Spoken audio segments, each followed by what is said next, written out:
നമസ്കാരം. പകൽ വാർത്ത ആരംഭിക്കുന്നു. തലക്കെട്ടുകൾ.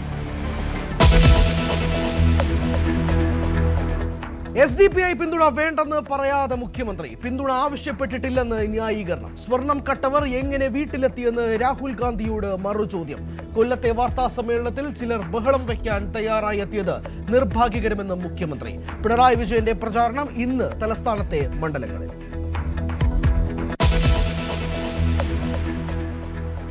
ദക്ഷിണേന്ത്യയിൽ ഇനിയൊരു കോൺഗ്രസ് മുഖ്യമന്ത്രി ഉണ്ടാകാതിരിക്കലാണ് മോദിയുടെയും അമിത്ഷായുടെയും ആഗ്രഹമെന്ന് AK ആന്റണി. കേരളത്തിൽ ഭരണമാറ്റം ഉറപ്പ്. ഇപ്പോഴുള്ളത് കാവൽ സർക്കാർ. വികസന സംവാദത്തിന് സമയവും സ്ഥലവും തീരുമാനിച്ചില്ലെന്ന് മുഖ്യമന്ത്രിയെ ഓർമ്മിപ്പിച്ച് VD സതീശൻ.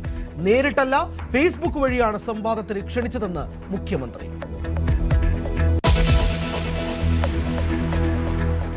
ജമാഅത്തെ ഇസ്ലാമി RSSന്റെ അത്ര അപകടകരമല്ലെന്ന് MA ബേബി. താരതമ്യം അനുപാതരഹിതമെന്നും CPM ജനറൽ സെക്രട്ടറി ന്യൂസ് 18നോട്. MA ബേബിയുടെ പ്രതികരണം ന്യൂസ് 18 മീറ്റ് ദ ലീഡർ അഭിമുഖത്തിൽ.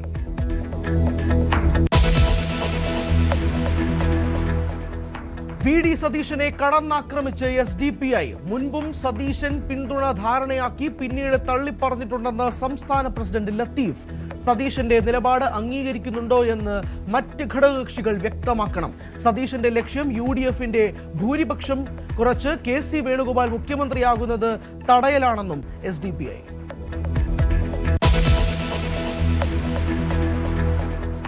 വിജയ്ക്കെതിരെ തെരഞ്ഞെടുപ്പ് ചട്ടലംഘനത്തിന് കേസെടുത്ത് തമിഴ്നാട് പോലീസ്. 5 വകുപ്പുകൾ ചുമത്തി. പോലീസിനെതിരെ തെരഞ്ഞെടുപ്പ് കമ്മീഷന് പരാതി നൽകി TVK. സ്റ്റാലിന്റെ പ്രചാരണ വാഹനത്തിൽ തെരഞ്ഞെടുപ്പ് ഫ്ലൈയിംഗ് സ്ക്വാഡിന്റെ പരിശോധന.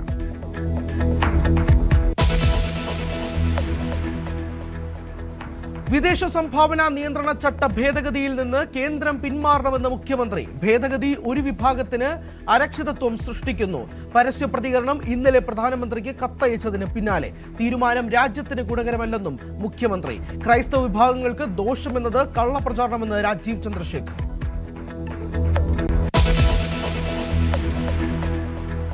നാൾക്കുനാൾ യുദ്ധം കടുക്കുന്നു. ഇറാനെതിരെ ആക്രമണത്തിന്റെ ശക്തി കൂട്ടി US-ഉം ഇസ്രായേലും.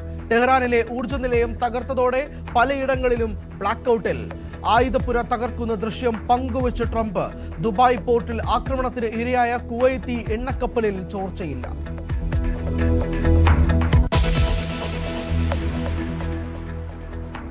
ബീഹാറിൽ ആൾക്കൂട്ട ദുരന്തത്തിൽ 8 മരണം. അപകടം ശീത്ലാമാതാ ക്ഷേത്രത്തിൽ. ചൈത്രമാസ പൂജകൾക്കിടെ തിരക്ക് നിയന്ത്രിക്കാനായില്ല. 12 പേർക്ക് പരിക്ക്.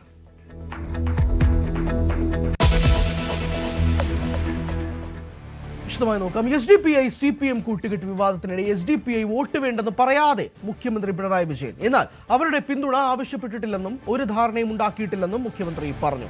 ഒരു സ്ഥാനാർത്ഥിക്ക് ആരുടെ വോട്ടും വേണ്ടെന്ന് പറയാൻ കഴിയില്ലെന്നായിരുന്നു നേമത്തെ സ്ഥാനാർത്ഥി V ശിവൻകുട്ടിയുടെ പ്രതികരണം. SDPI വോട്ടിന്റെ കാര്യത്തിൽ CPMന്റെ രാഷ്ട്രീയ കുഴപ്പമാണെന്ന് BJP സംസ്ഥാന പ്രസിഡന്റ് രാജീവ് ചന്ദ്രശേഖർ ആരോപിച്ചു.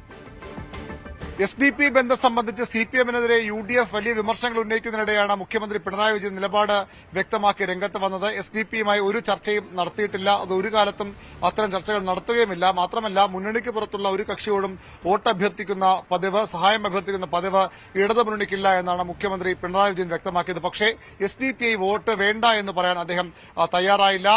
BJPയെ തോൽപ്പിക്കാൻ പല ശക്തികളും ഇടതുമുന്നണിക്ക് വോട്ട് നൽകാറുണ്ട് എന്നൊരു മറുപടിയാണ് ആ വിഷയത്തിൽ മുഖ്യമന്ത്രി നൽകിയത്. ഞങ്ങള് ഇത്തരമൊരു ആവശ്യം ഉന്നയിച്ചിട്ടേയില്ല. ഞങ്ങളെ LDFന് പുറത്തുള്ള ഇത്തരത്തിലുള്ള ഏതെങ്കിലും ഒരു കക്ഷിയുടെ പിന്തുണ വേണം എന്ന് പറഞ്ഞ് ഞങ്ങൾ സമീപിക്കുന്ന നില ഉണ്ടായിട്ടേയില്ല. ഞങ്ങൾ ശക്തമായി നേരിടുന്നു വന്നപ്പോൾ സാധാരണഗതിയിൽ രാഷ്ട്രീയമായി ഞങ്ങളോട് യോജിപ്പില്ലാത്ത, ഞങ്ങളുമായി സഹകരിക്കാത്ത ചില ആളുകൾ BJPയെ പരാജയപ്പെടുത്താൻ ഞങ്ങൾക്ക് വോട്ട് ചെയ്തിട്ടുണ്ടാവും. SDPI വോട്ട് വേണ്ടെന്ന് പറയില്ലെന്ന് കഴിഞ്ഞ ദിവസം വ്യക്തമാക്കിയ നേമത്തെ ഇടതുമുന്നണി സ്ഥാനാർത്ഥി V ശിവൻകുട്ടി ഇന്നും ആ നിലപാട് ആവർത്തിച്ചു. ഒരു സ്ഥാനാർത്ഥിക്ക് ഒരു അഭ്യർത്ഥനയുമായി ഇറങ്ങുമ്പോൾ, തെരഞ്ഞെടുപ്പ് രംഗത്തേക്ക് ഇറങ്ങുമ്പോൾ ആരുടെയും വോട്ട് വേണ്ടെന്ന് പറയാൻ കഴിയില്ല. എന്നാൽ ഒരു ചർച്ചയോ അല്ലെങ്കിൽ ഒരു മുൻധാരണയോ SDPയുമായി ഉണ്ടാക്കിയിട്ടില്ലെന്ന മുഖ്യമന്ത്രി നിലപാട് തന്നെയാണ് V ശിവൻകുട്ടി ഇന്ന് ആവർത്തിച്ചത്. സാധാരണഗതിയിൽ തെരഞ്ഞെടുപ്പിൽ മത്സരിക്കുമ്പോൾ ആരുടെ വോട്ട് വേണ്ടെന്ന് പറയുന്നത് ജനാധിപത്യ വിരുദ്ധവും ഭരണഘടനാ വിരുദ്ധമാണ്. സ്ഥാനാർത്ഥി എന്നുള്ള നിലയിൽ ഒരു നിലപാടിന്റെ അടിസ്ഥാനത്തിലാണ് മത്സരിക്കുന്നത്. ഞാൻ ഇടതുപക്ഷ ജനാധിപത്യ മുന്നണിയുടെ സ്ഥാനാർത്ഥി. മതേതരത്വ ജനാധിപത്യ പ്രസ്ഥാനത്തിന്റെ ശക്തി കൂട്ടുന്നതിന് വേണ്ടിയാണ് ഞാൻ മത്സരിക്കുന്നത്. ഇക്കാര്യങ്ങളോട് യോജിപ്പുള്ള ആര് വോട്ട് ചെയ്താലും ആ വോട്ട് ഞാൻ സ്വീകരിക്കും. അതേസമയം ബി.ജെ.പി. ഇപ്പോൾ ഈ വിഷയത്തിൽ സി.പി.എമ്മിന് രംഗത്ത് വന്നിരിക്കുകയാണ്. നേരത്തെ ജമാഅത്തെ ഇസ്ലാമിയുമായി കൂട്ടുകെട്ട് യു.ഡി.എഫ് ഉണ്ടാക്കിയപ്പോൾ അതിനെ എതിർത്തവരാണ് സി.പി.എമ്മും ഇടതുമുന്നണിയും. എന്നിട്ട് എന്തുകൊണ്ട് അവരും അതേ പാതയിൽ ജമാഅത്തെ ഇസ്ലാമിയെ പോലൊരു സംഘടനയുടെ വോട്ട് സ്വീകരിക്കുമെന്ന് മന്ത്രി വി ശിവൻകുട്ടി പറയുന്നു. ഇക്കാര്യത്തിൽ സി.പി.എമ്മിൽ ആശയക്കുഴപ്പമുണ്ട്. ശിവൻകുട്ടി വോട്ട് വേണമെന്ന് പറയുമ്പോൾ വേണ്ട എന്ന നിലപാടാണ് മുഖ്യമന്ത്രിയുടേത്. സി.പി.എമ്മിൽ വലിയ ആശയക്കുഴപ്പമെന്ന ആരോപണമാണ് ബി.ജെ.പിയുടെ സംസ്ഥാന അധ്യക്ഷൻ നേമത്തെ ബി.ജെ.പി. സ്ഥാനാർത്ഥി കൂടിയായ രാജു ചന്ദ്രശേഖർ ഉന്നയിക്കുന്നത്. നിലവിൽ എം.എൽ.എയും വിദ്യാഭ്യാസ മന്ത്രി പറഞ്ഞു ഞങ്ങൾ SDPIന്റെ പിന്തുണ സ്വീകരിക്കുന്നു, കെട്ടിപ്പിടിക്കുന്നു. പിന്നെ MA ബേബി പറഞ്ഞു SDPIന്റെ വോട്ട് സ്വീകരിക്കും. പിന്നെ അവർ തമ്മിൽ എന്താണ് വ്യത്യാസം? അതിന്റെ ഡാമേജ് കണ്ടു കേട്ട് മനസ്സിലാക്കിയിട്ടാണ് ഇന്ന് ബഹുമാനപ്പെട്ട മുഖ്യമന്ത്രി പറഞ്ഞത് SDPIന്റെ പിന്തുണ എടുക്കില്ല എന്ന്. അപ്പൊ അവരുടെ ഉള്ളിൽ തന്നെ ഒരു ഭയങ്കര കൺഫ്യൂഷനാണ്.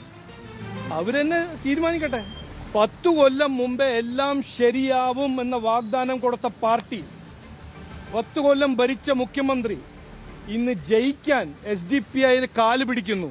SDPയുമായി പരസ്യ ചർച്ചയ്ക്കോ അല്ലെങ്കിൽ രഹസ്യ ചർച്ചയ്ക്കോ തയ്യാറല്ലെന്ന് പറയുമ്പോഴും വോട്ട് വേണമെന്ന് പറയാൻ CPM തയ്യാറാകില്ല. കാരണം ന്യൂനപക്ഷ വിഭാഗങ്ങളിൽ വലിയൊരു വോട്ട് ബാങ്ക് UDF-നൊപ്പമാണ്. അതിൽ ജമാഅത്തെ ഇസ്ലാമി ഉൾപ്പെടെയുള്ളവരും ഉൾപ്പെടുന്നു. ആ സാഹചര്യത്തിൽ BJPയെ പരാജയപ്പെടുത്താവുന്ന മണ്ഡലങ്ങളിൽ, പ്രത്യേകിച്ച് നേമം പോലുള്ള മണ്ഡലങ്ങളിൽ SDPI വോട്ട് ലഭിച്ചാലും അത് ഗുണം മാത്രമേ ചെയ്യൂ എന്ന വിലയിരുത്തലാണ് CPM-നുള്ളത്. പക്ഷേ അത്തരമൊരു കൂട്ടുകെട്ടുണ്ടെന്ന് തുറന്നു പറയാൻ അല്ലെങ്കിൽ അത്തരം ചർച്ചകൾ നടത്താനോ അല്ലെങ്കിൽ അത്തരമൊരു വോട്ടഭ്യർത്ഥനയുമായി സമീപിക്കാനോ തങ്ങൾ ഇല്ല എന്ന നിലപാടാണ് CPM പരസ്യമായി സ്വീകരിക്കുന്നത്.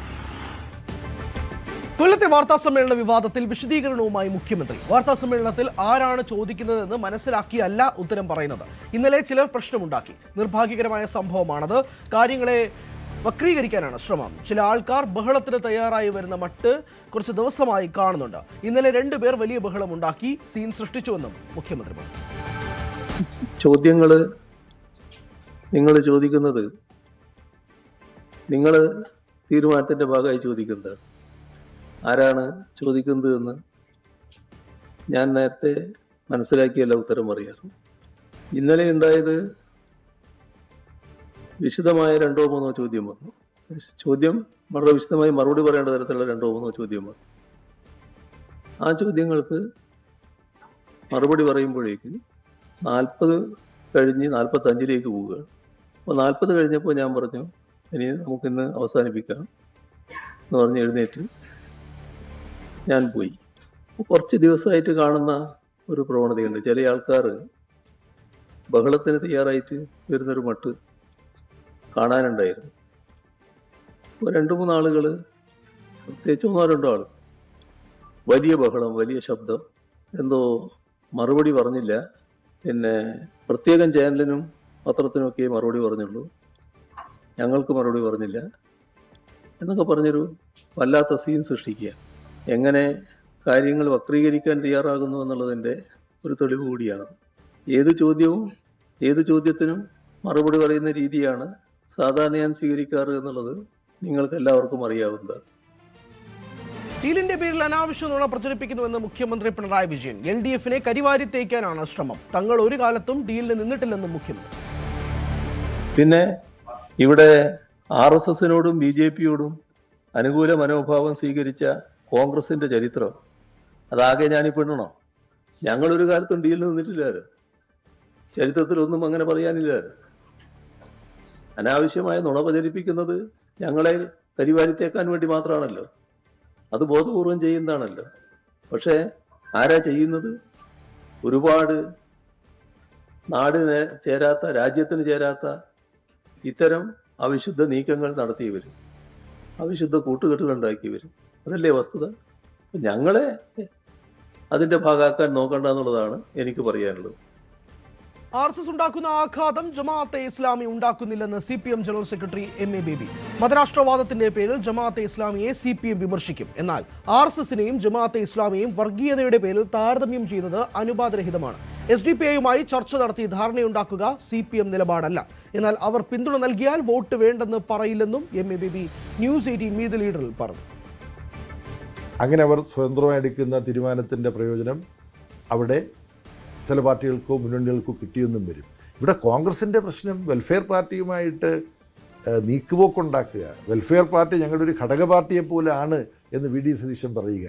വെൽഫെയർ പാർട്ടി മതരാഷ്ട്രവാദം ഒരിക്കലും ഉയർത്തിയിട്ടില്ല എന്ന തെറ്റായ പ്രചരണം നടത്തുക. യഥാർത്ഥത്തിൽ വെൽഫെയർ പാർട്ടി RSS ഹിന്ദുരാഷ്ട്രവാദത്തിന് വേണ്ടി നിൽക്കുന്നത് പോലെ ഒരു ഇസ്ലാമിക രാഷ്ട്രമുണ്ടായാൽ മാത്രമേ മനുഷ്യൻ്റെ പ്രശ്നങ്ങൾ പരിഹരിക്കപ്പെടൂ എന്ന മൗദൂദിയുടെ കാഴ്ചപ്പാട് ശക്തമായിട്ട് പ്രചരിപ്പിക്കുന്ന കൂട്ടർ തന്നെയാണ് ജമാഅത്തെ ഇസ്ലാമി. പക്ഷെ ഞങ്ങളെ സംബന്ധിച്ചിടത്തോളം RSS ഉയർത്തുന്ന ഭീഷണി അതിന് തുല്യമാണ് ജമാഅത്തെ ഇസ്ലാമി ഉയർത്തുന്നത് എന്ന് അനുവാദരഹിതമായി ഞങ്ങൾ പറയില്ല. ഇവരെ എത്ര മതരാഷ്ട്രവാദം ഉന്നയിച്ചാലും അത് തിരസ്കരിക്കപ്പെടേണ്ടതാണ്, അത് ഭർഷിക്കപ്പെടേണ്ടതാണ്. അതേസമയം ഇതിനെ സമീകരിക്കുക, RSS ചെയ്യുന്നു അതുപോലെ തന്നെ അപകടകരമാണ് ജമാഅത്തെ ഇസ്ലാമിയുടേത് എന്ന് പറയുന്നത് ഒരു അനുവാദരഹിതമായ കുറ്റാരോപണമാണ്. അവരെ വിമർശിക്കേണ്ടതാണ്. RSSനെയും ജമാഅത്തെ ഇസ്ലാമിയെയും ഒരു നാണയത്തിന് രണ്ട് വശം അങ്ങനെ ചിത്രീകരിക്കുന്നില്ലേ? അവരുടെ വാദഗതികൾ ഒരു നാണയത്തിന് രണ്ട് വശങ്ങളാണ്. പക്ഷേ ഇന്ത്യയിലെ ഒരു ന്യൂനപക്ഷ വിഭാഗത്തിൻ്റെ ഭാഗത്തു നിന്നും ഇത്തരത്തിലുള്ള മതരാഷ്ട്രവാദം ഉന്നയിക്കുന്ന ഒരു സംഘടനയാണ് എന്നുള്ളത് കൊണ്ട് അവർക്ക് വലിയ ആഘാതം ഇന്ത്യയിൽ ഉണ്ടാക്കാൻ കഴിയുമെങ്കിലും RSS ഉണ്ടാക്കുന്നത് പോലെയുള്ള ആഘാതം ഉണ്ടാക്കാൻ ഇവർക്ക് ശേഷിയില്ല. അങ്ങനെയാണെങ്കിൽ വെൽഫെയർ പാർട്ടിയുടെ പിന്തുണ ചില മണ്ഡലങ്ങളിലെങ്കിലും LDFന് കിട്ടുമ്പോൾ അത് വേണ്ട എന്ന് വെക്കുന്നില്ല LDF. അല്ല, LDFനെ സംബന്ധിച്ചിടത്തോളം LDFിൻ്റെ സമീപനം മതരാഷ്ട്രവാദം ഉന്നയിക്കുന്ന വെൽഫെയർ പാർട്ടിയെ ഞങ്ങൾ വിമർശിക്കും, തുറന്നു കാട്ടും. അത് അനുവാദരഹിതമായി ചെയ്യില്ല. RSS ആണ് ഇന്ത്യയിലെ ഏറ്റവും വലിയ ഫാസിസ്റ്റ് ഭീഷണി എന്ന് പറയുന്ന RSS ആണ്. ആ RSSനെ നേരിടാനെന്ന വിധം വെൽഫെയർ പാർട്ടി ഉണ്ടാവുമ്പോൾ വെൽഫെയർ പാർട്ടി ഫലത്തിൽ RSSന് നിലനിൽക്കാനും പ്രവർത്തിക്കാനും അനുകൂല സാഹചര്യം ഉണ്ടാക്കി കൊടുക്കുകയാണ്, ന്യായീകരണം ഉണ്ടാക്കി കൊടുക്കുകയാണ് ചെയ്യുന്നത് എന്ന വിമർശനം ഞങ്ങൾ ഉന്നയിക്കുന്നു.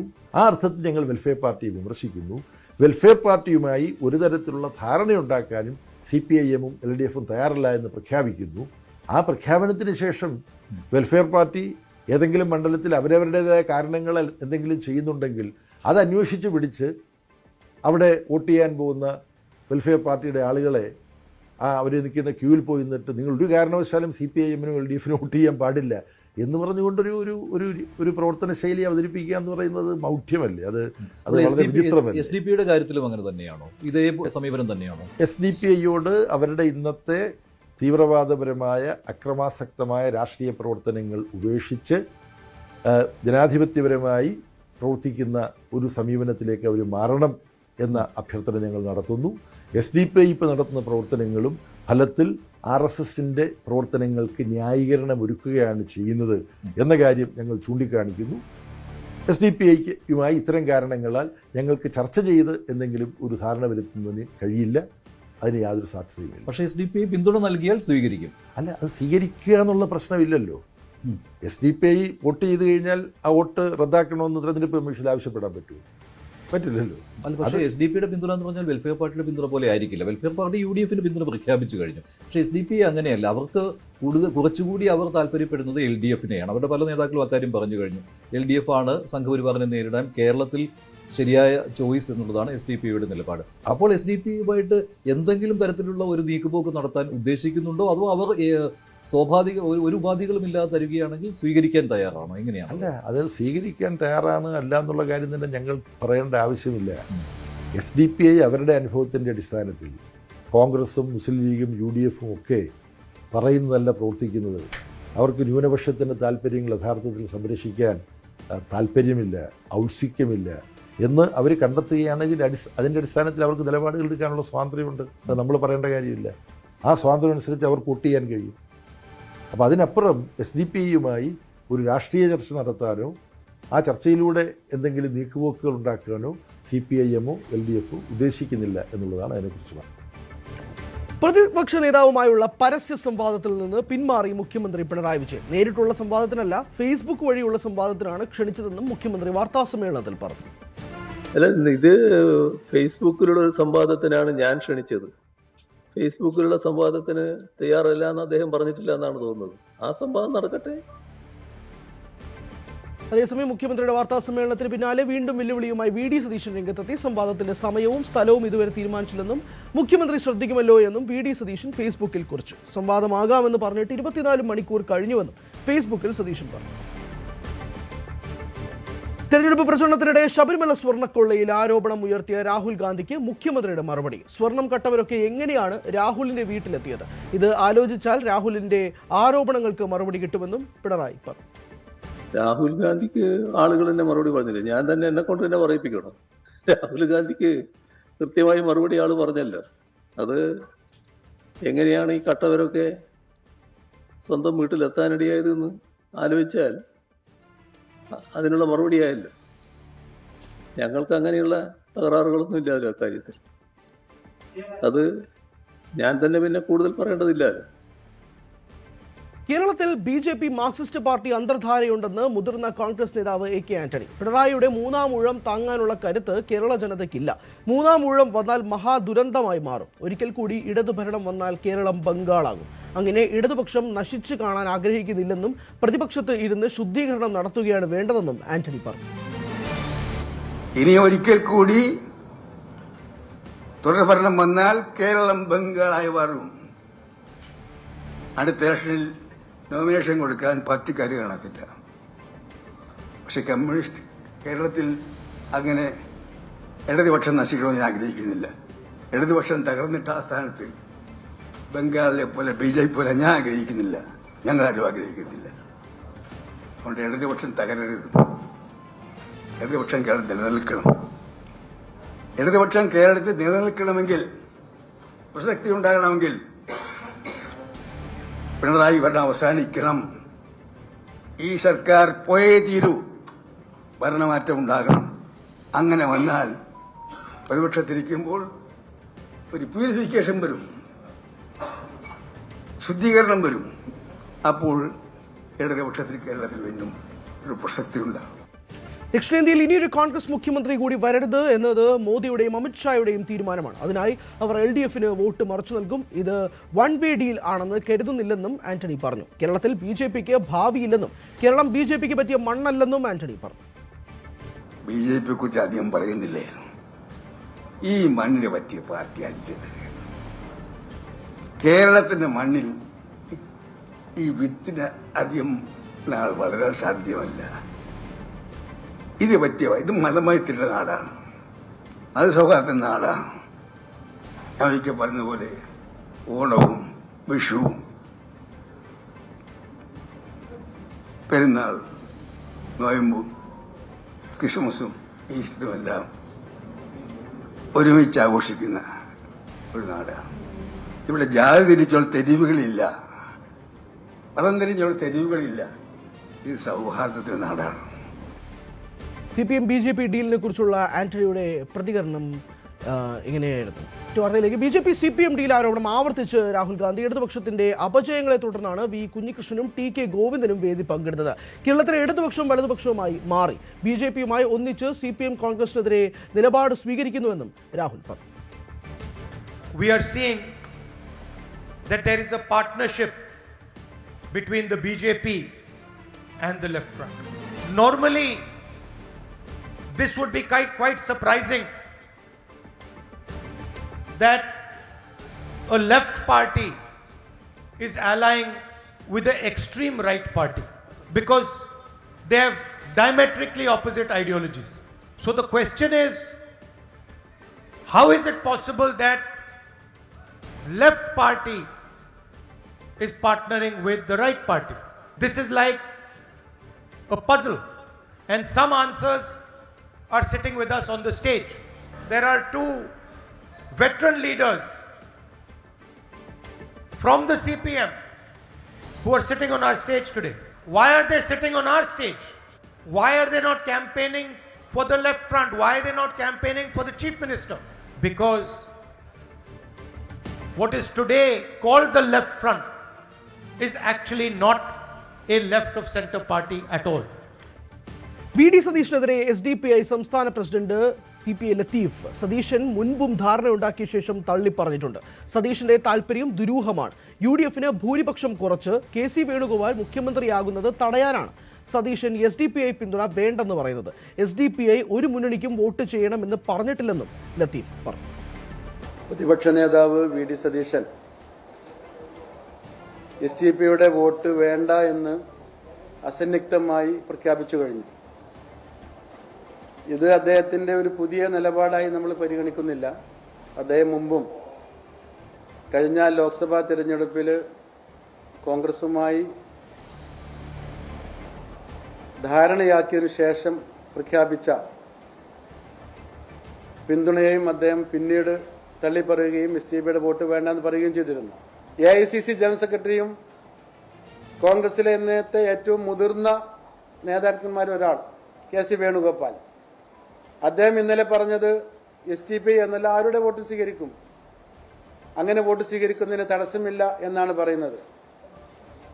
പക്ഷേ VD സതീശൻ ഇന്നലെ തന്നെ പറയുകയാണ് എസ്.ഡി.പി.യുടെ വോട്ട് വേണ്ട എന്ന്. അപ്പോൾ ഇവിടെ കോൺഗ്രസിൻ്റെ നിലപാടിൽ AICC ജനറൽ സെക്രട്ടറിയെക്കാളും മുകളിലാണോ VD സതീശൻ എന്ന് നമുക്ക് സംശയം തോന്നുകയാണ്. ഒരു മുകളിലുള്ള നേതാവ് പറഞ്ഞാൽ AICC ജനറൽ സെക്രട്ടറി പോലുള്ള വളരെ പ്രഗത്ഭനായ പ്രമുഖനായ ഒരു വ്യക്തി പറയുമ്പോൾ അതിനെ മറികടന്ന് അതിനെതിരായി പറയുന്നത് അത് കോൺഗ്രസിൻ്റെ എന്ത് സംസ്കാരമാണ് നമുക്ക് മനസ്സിലാവുന്നില്ല. കോൺഗ്രസിനെല്ലാം കുറ്റം പറയുന്നത് VD സതീശൻ്റെ സംസ്കാരം. അപ്പം അദ്ദേഹം ഇതൊക്കെ പറയുന്നതിൻ്റെ താല്പര്യം വളരെ ദുരൂഹമാണ്. ഒരു നല്ല ഭൂരിപക്ഷത്തോടു കൂടി കേരളത്തിൽ UDF വരികയാണെങ്കിൽ VD സതീശന് കേരളത്തിൽ മുഖ്യമന്ത്രി സ്ഥാനം ലഭ്യമാകില്ല എന്ന് കോൺഗ്രസ് തന്നെ പറയുന്നു. അങ്ങനെയാണെങ്കിൽ അതിൻ്റെ മുഖ്യമന്ത്രി സ്ഥാനം AICC ജനറൽ സെക്രട്ടറിയായ KC വേണുഗോപാലിലേക്ക് പോകുമെന്നും പറയപ്പെടുന്നു.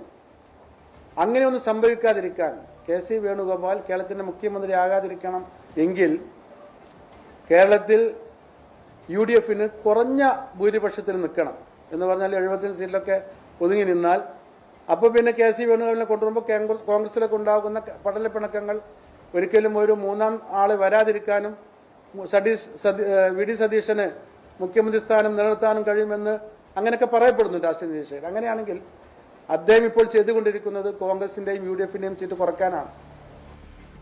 FCRA നിയമ ഭേദഗതിയിൽ നിന്ന് കേന്ദ്രം പിന്മാറണമെന്ന് മുഖ്യമന്ത്രി പിണറായി വിജയൻ ഒരു വിഭാഗത്തിന് അരക്ഷിതത്വം ഉണ്ടാക്കുന്നു. അങ്ങേയറ്റം അപകടമുണ്ടാക്കുന്ന കാര്യമാണിത്. തീരുമാനം രാജ്യത്തിന് ഗുണകരമല്ലെന്നും മുഖ്യമന്ത്രി. ഇത് ഗൗരവമായൊരു വിഷയം തന്നെയാണ്. അത് വലിയ ആശങ്ക നമ്മുടെ ന്യൂനപക്ഷ വിഭാഗങ്ങളിൽ, പ്രത്യേകിച്ച് ക്രൈസ്തവ വിഭാഗങ്ങളിൽ ഉണ്ടാക്കിയിട്ടുണ്ട്. ഇത് വല്ലാത്ത ഒരു നിയമ ഭേദഗതി എന്ന നിലക്കാണ് ഇപ്പോൾ വന്നിട്ടുള്ളത്. കേന്ദ്ര ഗവൺമെൻറ് സ്വീകരിക്കുന്ന നടപടികൾ രാജ്യത്തെ ഒരു വിഭാഗത്തിൽ വല്ലാത്ത അസ്വസ്ഥതയുണ്ടാക്കുന്നു, ഒരുതരം അരക്ഷിതത്വം ഉണ്ടാക്കുന്നു. അത് ഒരു രാജ്യത്തിനും ഗുണകരമായിട്ടുള്ളതല്ല. എല്ലാവരെയും ചേർത്ത് പിടിച്ചുകൊണ്ടാണ് ഒരു രാജ്യം മുന്നോട്ട് പോകേണ്ടത്. ഒരു കൂട്ടരെ അകറ്റി നിർത്തുന്ന നിലയല്ല സ്വീകരിക്കേണ്ടത്. ഇപ്പോൾ കണക്ക് കൃത്യമായി കൊടുത്തില്ല, അല്ലെങ്കിൽ അത് കൊടുക്കാൻ വൈകിപ്പോയി, അതിന് ഈ പറയുന്ന സ്ഥാപനം പിടിച്ചടക്കുക എന്ന നില വന്നാൽ എന്തായിരിക്കും അവസ്ഥ? ഇതിനൊക്കെ സാധാരണ ഒരു നിയമപരമായി സ്വീകരിക്കുന്ന നടപടികളില്ലേ, അതിൽ നിന്ന് വ്യത്യസ്തമായി പോവുകയാണ് ഇവിടെ. ഇത് അങ്ങേയറ്റം അപകടം ഉണ്ടാക്കുന്ന കാര്യമാണ്. FCRA ക്രിസ്ത്യൻ സമൂഹത്തെ ബാധിക്കുമെന്നത് കള്ളപ്രചരണമെന്ന് BJP സംസ്ഥാന അധ്യക്ഷൻ രാജീവ് ചന്ദ്രശേഖർ. FCRAയെ ചില സ്ഥാപനങ്ങൾ മിസ്യൂസ് ചെയ്യുന്നു, അതിന് പിന്നിൽ മണി ലോണ്ടറിംഗ് ഉൾപ്പെടെ നടത്തുന്നുണ്ട്. ഇത് തടയാനാണ് പുതിയ നിയമമെന്നും അത് ക്രൈസ്തവ സമുദായത്തെ ബാധിക്കില്ലെന്നും രാജീവ് ചന്ദ്രശേഖർ വ്യക്തമാക്കി. FCRAന്റെ പേരിൽ മണി ലോണ്ടറിംഗ് നടത്തിയാൽ അതിന് ഒരു പുതിയ പ്രാവധാനം, മണി ലോണ്ടറിംഗ് ബില്ലിന്റെ ഒരു സിനർജൈസ് ആയ ഒരു പ്രാവധാനം ആ ബില്ലിൽ വരുന്നുണ്ട്. പക്ഷേ സഭകളാണോ, അമ്പലങ്ങളാണോ, മുസ്ലിം പള്ളികളാണോ FCRA വഴി കൊണ്ടുവരുന്ന കാശ് അവർ നിയമപരമായിട്ട് അവർ ഉപയോഗിക്കുന്നു. പിന്നെ എന്താണ് ഈ പ്രചരണം? ഈ കോൺഗ്രസ്സുകാരാണോ മണി ലോണ്ടറിംഗ് ചെയ്യുന്നത്? അവർക്കൊരു പേടിയുണ്ടോ? FCRA വഴി കാശ് അവർ കൊണ്ടുവരുന്നുണ്ട്, മിസ്യൂസ് ചെയ്യുന്നുണ്ട്. അപ്പോൾ ഈ ഒരു പ്രചരണം ഞങ്ങളെല്ലാം എക്സ്പെക്ട് ചെയ്താണ്. ഇനിയിപ്പോൾ അടുത്ത 9 ദിവസം ഉണ്ടല്ലോ ഇലക്ഷന്റെ മുമ്പ്, കോൺഗ്രസ് പാർട്ടിക്ക് വികസനത്തിനെ കുറിച്ച് പറയാനൊന്നുമില്ല, നാടിന്റെ ഭാവിനെ കുറിച്ച് പറയാനൊന്നുമില്ല, കുട്ടികളുടെ ഭാവിനെ കുറിച്ച് പറയാനൊന്നുമില്ല. അവർക്ക് കിട്ടിയ അവസരം, ജനങ്ങൾ അവസരം കൊടുത്തപ്പോൾ അവരെന്ത് ചെയ്തു അതിനെക്കുറിച്ച് പറയാൻ ഒരു താല്പര്യമില്ല. ഓരോരോ പ്രചരണം നടത്തുമ്പോൾ ഞങ്ങൾ അതിനെ പൊളിക്കും എന്ന് 100% ഞാൻ ഇന്ന് ഉറപ്പു തരുന്നു. FCRA ഭേദഗതിയിൽ ക്രൈസ്തവ സഭകളുടെ ആശങ്ക അകറ്റാൻ ശ്രമവുമായി BJP നേതൃത്വവും സഭാധ്യക്ഷന്മാരുമായി കൂടിക്കാഴ്ച നടത്തും. അതിനിടെ BJPക്കും കേന്ദ്ര സർക്കാരിനുമെതിരെ രൂക്ഷ വിമർശനവുമായി കത്തോലിക്ക സഭ മുഖപത്രമായ ദീപികയിൽ മുഖപ്രസംഗം. FCRAയെ സ്വാതന്ത്ര്യാനന്തര ഇന്ത്യ കണ്ട ഏറ്റവും വർഗീയ ഉദ്ദേശപരമായ നിയമങ്ങളിൽ ഒന്നാണെന്നും ഇതിലൂടെ ക്രൈസ്തവരെയാണ് ലക്ഷ്യമിടുന്നതെന്നും മുഖപത്രത്തിൽ വിമർശനം ഉന്നയിക്കുന്നു. വിദേശ സംഭാവന സ്വീകരിക്കുന്നതിലുള്ള ആ നിയമം അത് ഭേദഗതി ചെയ്തതിനെതിരെ ശക്തമായ പ്രതിഷേധമാണ് ക്രൈസ്തവ സഭയിൽ നിന്ന് ഉയരുന്നത്. വിവിധ ക്രൈസ്തവ സഭാ മേലധ്യക്ഷന്മാർ വരെ ഇതിനെതിരെ പ്രതികരിച്ചിരിക്കുന്നു. കൃത്യമായ രീതിയിൽ തന്നെ ഇതൊക്കെ ന്യൂനപക്ഷങ്ങളെ ക്രൈസ്തവരെ ലക്ഷ്യമിട്ടുകൊണ്ട് തന്നെയാണ് ഈ ഇത്തരമൊരു നീക്കം നടത്തുന്നത് എന്ന രീതിയിലേക്ക് പ്രതികരണം മാറിയിരിക്കുന്നു. ഈ ഒരു സാഹചര്യത്തിൽ ഇപ്പോൾ അടുത്ത തെരഞ്ഞെടുപ്പ് നടക്കാൻ പോകുന്ന സാഹചര്യത്തിലാണ് ഈ ഒരു നീക്കം നടക്കുന്നത്, അല്ലെങ്കിൽ ഇത്തരമൊരു നിയമ ഭേദഗതി ബില്ലടക്കമുള്ള കാര്യങ്ങളിലേക്ക് പോകുന്നത്. അതുകൊണ്ട് വലിയ തിരിച്ചടിയാണ് BJPക്ക് ഇക്കാര്യത്തിൽ ഉണ്ടായിരിക്കുന്നത്. ഇന്ത്യ ക്യാമ്പുകളിൽ വലിയ രീതിയിലുള്ളൊരു ആശങ്ക ഇതുമായി ബന്ധപ്പെട്ടുകൊണ്ട് നിലനിൽക്കുന്നുണ്ട്. കാരണം കഴിഞ്ഞ കുറേ നാളുകളായി ക്രൈസ്തവ സമുദായത്തെ തന്നെ BJPയോട് NDAയോടെ ചേർത്ത് നിർത്താനുള്ള ശ്രമങ്ങൾ നടന്നു വരികയാണ്. ഇതിന്റെ ഭാഗമായിട്ട് ക്രൈസ്തവരിൽ നിന്ന് തന്നെ സ്ഥാനാർത്ഥികളെ കണ്ടെത്തുക, അല്ലെങ്കിൽ ആ വിഭാഗത്തെ കൂടുതൽ ചേർത്ത് നിർത്തുന്നതിന് ചില ഇടപെടലുകൾ നടത്തുക, മതമേലധ്യക്ഷന്മാരെ സന്ദർശിക്കുക തുടങ്ങിയ കാര്യങ്ങൾ കഴിഞ്ഞ കുറേ നാളുകളായിട്ട് തന്നെ നടന്നുകൊണ്ടിരിക്കുകയായിരുന്നു. അതിൻ്റെ ഒരുപക്ഷെ ഒരു വിളവെടുപ്പ് സമയമെന്നെല്ലാം തന്നെ പറയാവുന്ന തെരഞ്ഞെടുപ്പ് കാലത്തേക്ക് അടുക്കുമ്പോഴാണ് ഇങ്ങനെയൊരു ബിൽ തന്നെ വരുന്നത്. ഇതിനെതിരെ ശക്തമായൊരു വിമർശനം ഉയർന്നു വരുന്നു എന്നതാണ്. ഇതുമായി ബന്ധപ്പെട്ടുകൊണ്ടൊരു വിശദീകരണത്തിന് എന്താണ് സത്യത്തിൽ ഉദ്ദേശിച്ചത് എന്നതടക്കമുള്ള കാര്യങ്ങൾക്ക് സഭാ മേലധ്യക്ഷന്മാരോട് വിശദീകരിക്കുന്നതിന് ഇതിൽ ബന്ധപ്പെട്ടുകൊണ്ട് തന്നെ കേന്ദ്രമന്ത്രിമാർ തന്നെ ഇത്തരമൊരു വിശദീകരണത്തിലേക്ക് അടക്കം കടക്കുന്നുണ്ട്. അതോടൊപ്പം തന്നെയാണ് ഇപ്പോൾ ക്രൈസ്തവ സഭയുടെ മുഖപത്രം എന്ന രീതിയിൽ വിശേഷിപ്പിക്കാവുന്ന ദീപിക തന്നെ ഇതിൽ എഡിറ്റോറിയലുമായി വരുന്നത്. ഇത് ന്യൂനപക്ഷങ്ങളെ ക്രൈസ്തവ സമുദായത്തെ തന്നെ ഒരു വേട്ടയാടുന്നതിന് തുല്യമായ ഒരു ബിൽ എന്ന രീതിയിലാണ് വിശേഷിപ്പിക്കുന്നത്. ഇതിനെതിരെ ശക്തമായ രീതിയിൽ തന്നെയുള്ള ഒരു പ്രതികരണം ഉയരണം എന്ന രീതിയിൽ തന്നെയാണ് ദീപികയിൽ മുഖപത്രത്തിൽ ഇപ്പോൾ വന്നിരിക്കുന്നത്. അങ്ങനെ വലിയ രീതിയിലുള്ളൊരു പ്രതിഷേധം നിലനിൽക്കുന്ന ഒരു സാഹചര്യത്തിൽ ഇതെങ്ങനെയാണ് അനുനയിപ്പിക്കുക, ഇതിനെങ്ങനെയാണ് വിശദീകരണം നൽകുക എന്ന രീതിയിലേക്ക് BJPയും NDAയും എല്ലാം പ്രതിരോധത്തിലേക്ക് മാറിക്കഴിഞ്ഞു. തെരഞ്ഞെടുപ്പ് പെരുമാറ്റച്ചട്ടം ലംഘിച്ചതിൽ വിജയ്ക്കെതിരെ കേസ്. 5 വകുപ്പുകൾ ചുമത്തി വിജയ് ഉൾപ്പെടെ 500 പേർക്കെതിരെയാണ് കേസ് രജിസ്റ്റർ ചെയ്തത്. ഒരു തെരഞ്ഞെടുപ്പ് ഉദ്യോഗസ്ഥൻ നൽകിയ പരാതിയിലായിരുന്നു നടപടി. ഗതാഗതക്കുരുക്കുണ്ടാക്കി, അനുവദിച്ചതിൽ കൂടുതൽ ഉച്ചഭാഷിണികൾ ഉപയോഗിച്ചു തുടങ്ങി വിവിധ ആരോപണങ്ങളാണ് താരത്തിനെതിരെ ഉള്ളത്. അതേസമയം വിജയുടെ തെരഞ്ഞെടുപ്പ് പ്രചരണത്തിന് പോലീസ് സുരക്ഷ ഒരുക്കിയിട്ടില്ലെന്ന് കാട്ടി TVK തെരഞ്ഞെടുപ്പ് കമ്മീഷന് പരാതി നൽകി. മുഖ്യമന്ത്രി MK സ്റ്റാലിന് തുറന്ന വാഹനത്തിൽ പ്രചരണം നടത്താൻ അനുമതി നൽകിയെങ്കിലും വിജയ്ക്ക് അത് നിഷേധിച്ചതായും ആക്ഷേപമുണ്ട്. CTR നിർമ്മൽ കുമാറാണ് തെരഞ്ഞെടുപ്പ് കമ്മീഷന്റെ ചെന്നൈയിലും ഡൽഹിയിലുമുള്ള ഓഫീസുകളിൽ പരാതി നൽകിയത്. ഇറാനെതിരെ ആക്രമണം കടുപ്പിച്ച് US-ഉം ഇസ്രായേലും. ടെഹ്റാനിലെ പവർ പ്ലാന്റിലേക്ക് ഇസ്രായേൽ നടത്തിയ ആക്രമണത്തെ തുടർന്ന് പലയിടങ്ങളിലും വൈദ്യുതി ബന്ധം തകരാറിലായി. ഇസ്ഫഹാനിലെ ആയുധപുര US ബസ്റ്റർ ബോംബ് ഉപയോഗിച്ച് തകർത്തു. പ്രസിഡന്റ് ഡൊണാൾഡ് ട്രംപ് ഇതിന്റെ ദൃശ്യങ്ങൾ ട്രൂത്ത് സോഷ്യലിൽ പങ്കുവച്ചു.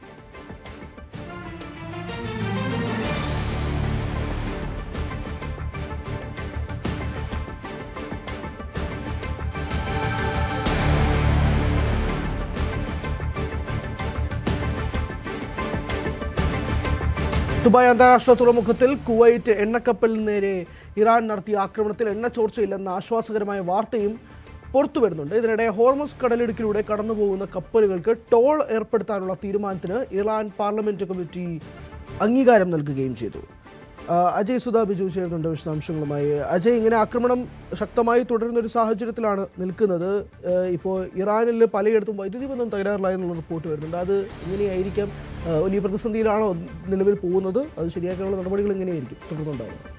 ഹരി, ഇറാനിലുള്ളിലെ പവർ പ്ലാന്റുകളും അതുപോലെ തന്നെ വൈദ്യുതി നിലയങ്ങളും ആക്രമിക്കില്ല എന്ന് US ഇതിനു മുൻപ് ഉറപ്പ് നൽകിയിരുന്നു. എന്നാൽ ഇസ്രായേൽ ഇത്തരം കേന്ദ്രങ്ങളെ ലക്ഷ്യമാക്കി ഇപ്പോഴും ആക്രമണങ്ങൾ സജീവമായി തന്നെ മുന്നോട്ട് കൊണ്ടുപോകുന്നുണ്ട്. അപ്പോൾ അതിൻ്റെ ഭാഗമായിട്ടാണ് ടെഹ്റാനിലുള്ള ചില വൈദ്യുതി നിലയങ്ങളിലേക്ക് ആക്രമണം നിലവിൽ ഉണ്ടായിരിക്കുന്നത്. ചില ഡ്രോൺ ആക്രമണമാണ് ഇവിടെ ഉണ്ടായതെന്നാണ് വിവരമുള്ളത്. ഇതിൻ്റെ ഭാഗമായി ടെഹ്റാനിലും അതുപോലെ തന്നെ ഇറാനിലുള്ള മറ്റ് പ്രദേശങ്ങളിലും ഏറെ നേരം വൈദ്യുതി തടസ്സം നേരിട്ടിരുന്നു. ഇപ്പോൾ പല ഭാഗങ്ങളിലും വൈദ്യുതി പുനഃസ്ഥാപിച്ചതായിട്ടാണ് വിവരങ്ങളുള്ളത്. അതുപോലെ ഇറാനുള്ളിലെ ഇസ്ഫഹാക്കിലെ ഒരു ആയുധപ്പുരയ്ക്ക് നേരെ US ആക്രമണം ഉണ്ടായിട്ടുണ്ട്. ഏതാണ്ട് 900 കിലോഗ്രാം ഭാരമുള്ള ബങ്കർ ബസ്റ്റർ ബോംബുകൾ ഉപയോഗിച്ചുകൊണ്ടാണ് US ഇത്തരം ഈ ഒരു ആക്രമണം നടന്നത്. പ്രസിഡന്റായിട്ടുള്ള ഡൊണാൾഡ് ട്രംപ് തന്നെ ഇതിന്റെ ദൃശ്യങ്ങൾ ട്രൂത്ത് സോഷ്യൽ വഴി പങ്കുവെക്കുകയും ചെയ്തിട്ടുണ്ട്. ഈ ഒരു ആക്രമണത്തിൽ ഈ നാശനഷ്ടങ്ങൾ അതിന്റെ തോത് എത്രമാത്രമാണെന്ന് നിലവിൽ വ്യക്തമായിട്ടില്ല. എങ്കിലും ഈ ഇസ്ഫഹാൻ എന്ന് പറയുന്ന നഗരം അത് നേരത്തെ തന്നെ ചർച്ചകൾ ഇടം പ്രാപിച്ച നഗരമായിരുന്നു. കാരണം ഇവിടെയാണ് ഇറാന്റെ ഏറ്റവും പ്രധാനപ്പെട്ട 3 യുറേനിയം എൻറിച്ച്മെന്റ് സെന്ററുകൾ ഉള്ളത്. അപ്പോൾ ഇവിടേക്ക് ആക്രമണം നടത്തിയത് ഇത്തരത്തിൽ ഇറാന്റെ ആണവ പദ്ധതികൾ തകർക്കുക എന്ന ലക്ഷ്യത്തോടെ തന്നെ ആയിരിക്കണം. അതുപോലെ തന്നെ ഇറാന്റെ ഭാഗത്ത് നിന്നുള്ള തിരിച്ചുള്ള ആക്രമണങ്ങളും അതും സജീവമായി തന്നെ തുടർന്നുകൊണ്ടിരിക്കുകയാണ്. രാവിലെ ദുബായ് അന്താരാഷ്ട്ര തുറമുഖത്ത് ഒരു കുവൈറ്റ് എണ്ണക്കപ്പലിന് നേരെ ആക്രമണം നടന്നിരുന്നു. ഈ കപ്പലിൽ നിന്ന് എണ്ണച്ചോർച്ച ഉൾപ്പെടെ ഉണ്ടാകും എന്നുള്ള ആശങ്കകൾ നിലനിന്നിരുന്നു. എന്നാൽ ഇപ്പോൾ അത്തരം ഒരു കാര്യം ഭയപ്പെടേണ്ട എന്നാണ് അധികൃതർ അറിയിച്ചിട്ടുള്ളത്. ഈ കപ്പലിലുണ്ടായിരുന്ന 24 ജീവനക്കാരെയും സുരക്ഷിതമാക്കി മാറ്റിയിട്ടുണ്ട്. അതുപോലെ അമേരിക്കയുടെ ഒരു MQ-9 ഡ്രോണിനെ വെടിവെച്ച് വീഴ്ത്തിയതായിട്ട് ഇറാൻ അവകാശപ്പെടുന്നുണ്ട്. എന്നാൽ US-ന്റെ ഭാഗത്ത് നിന്ന് ഇതിനെപ്പറ്റി മറ്റ് സ്ഥിരീകരണം ഉണ്ടായിട്ടില്ല.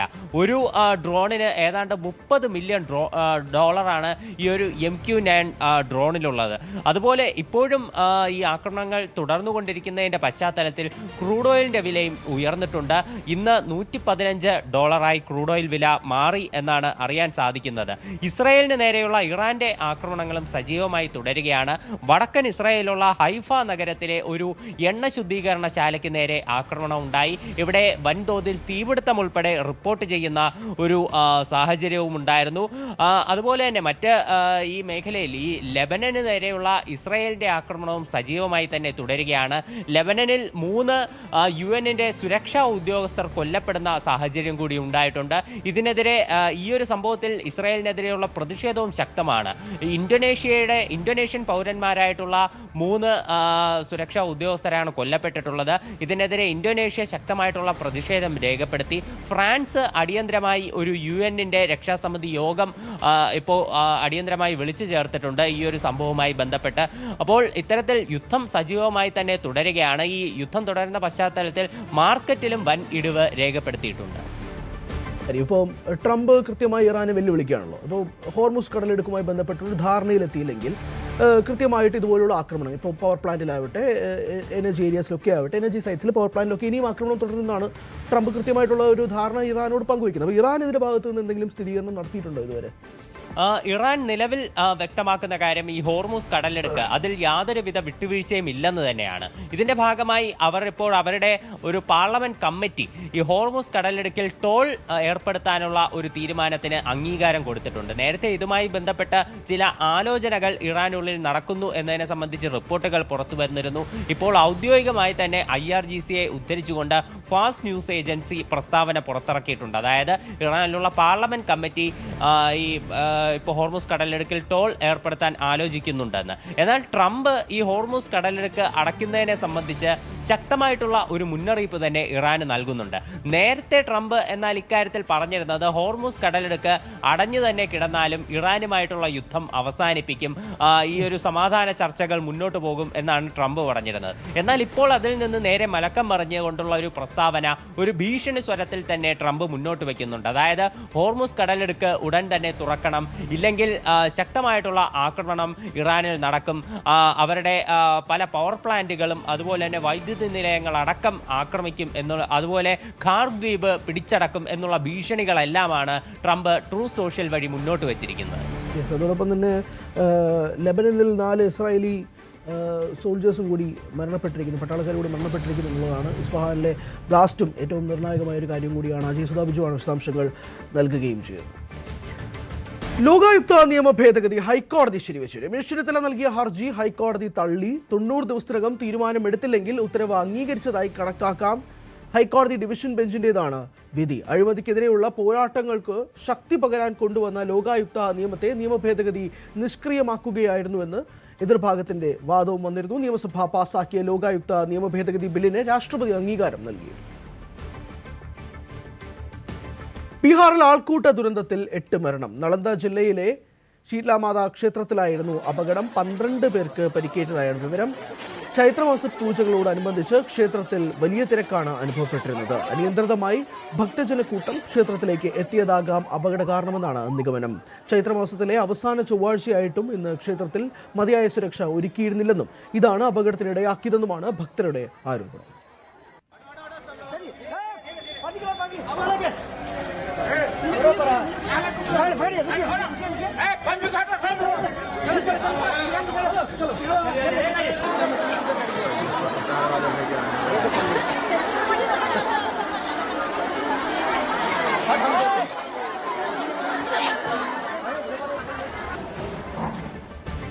രാജ്യത്തെ ജനസംഖ്യാ കണക്കെടുപ്പ് പ്രക്രിയയ്ക്ക് നാളെ തുടക്കമാകും. രാജ്യത്തെ ആദ്യത്തെ സമ്പൂർണ്ണ ഡിജിറ്റൽ സെൻസസ് എന്ന പ്രത്യേകതയോടെയാണ് നടപടികൾ തുടങ്ങുന്നത്. 2 ഘട്ടങ്ങളിലായാണ് സെൻസസ് നടപ്പാക്കുന്നത്.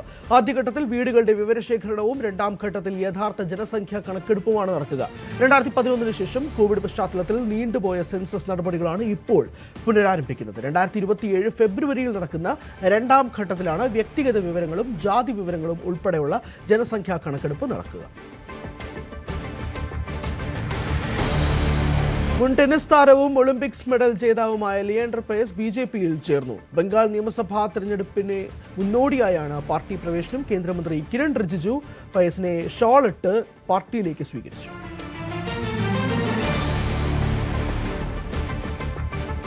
തിരുവനന്തപുരത്ത് കോൺഗ്രസ് CPM സംഘർഷം. നെടുമങ്ങാട് വനിതാ പ്രവർത്തകരടക്കം 4 പേർക്ക് പരിക്കേറ്റതായി ആരോപിച്ച് കോൺഗ്രസ് പ്രവർത്തകർ പോലീസ് സ്റ്റേഷനിലേക്ക് പ്രകടനം നടത്തി. പത്താംകല്ല് ഗ്രന്ഥശാലയിൽ UDF സ്ഥാപിച്ച പാർട്ടി ഓഫീസിലേക്ക് ഒരു സംഘം CPM പ്രവർത്തകർ അതിക്രമിച്ച് കടന്ന് ആക്രമണം നടത്തിയതായി കോൺഗ്രസ് പ്രവർത്തകർ ആരോപിക്കുന്നു. 15ഓളം CPM പ്രവർത്തകരാണ് ആക്രമണം നടത്തിയതായി കോൺഗ്രസ് ആരോപിക്കുന്നു.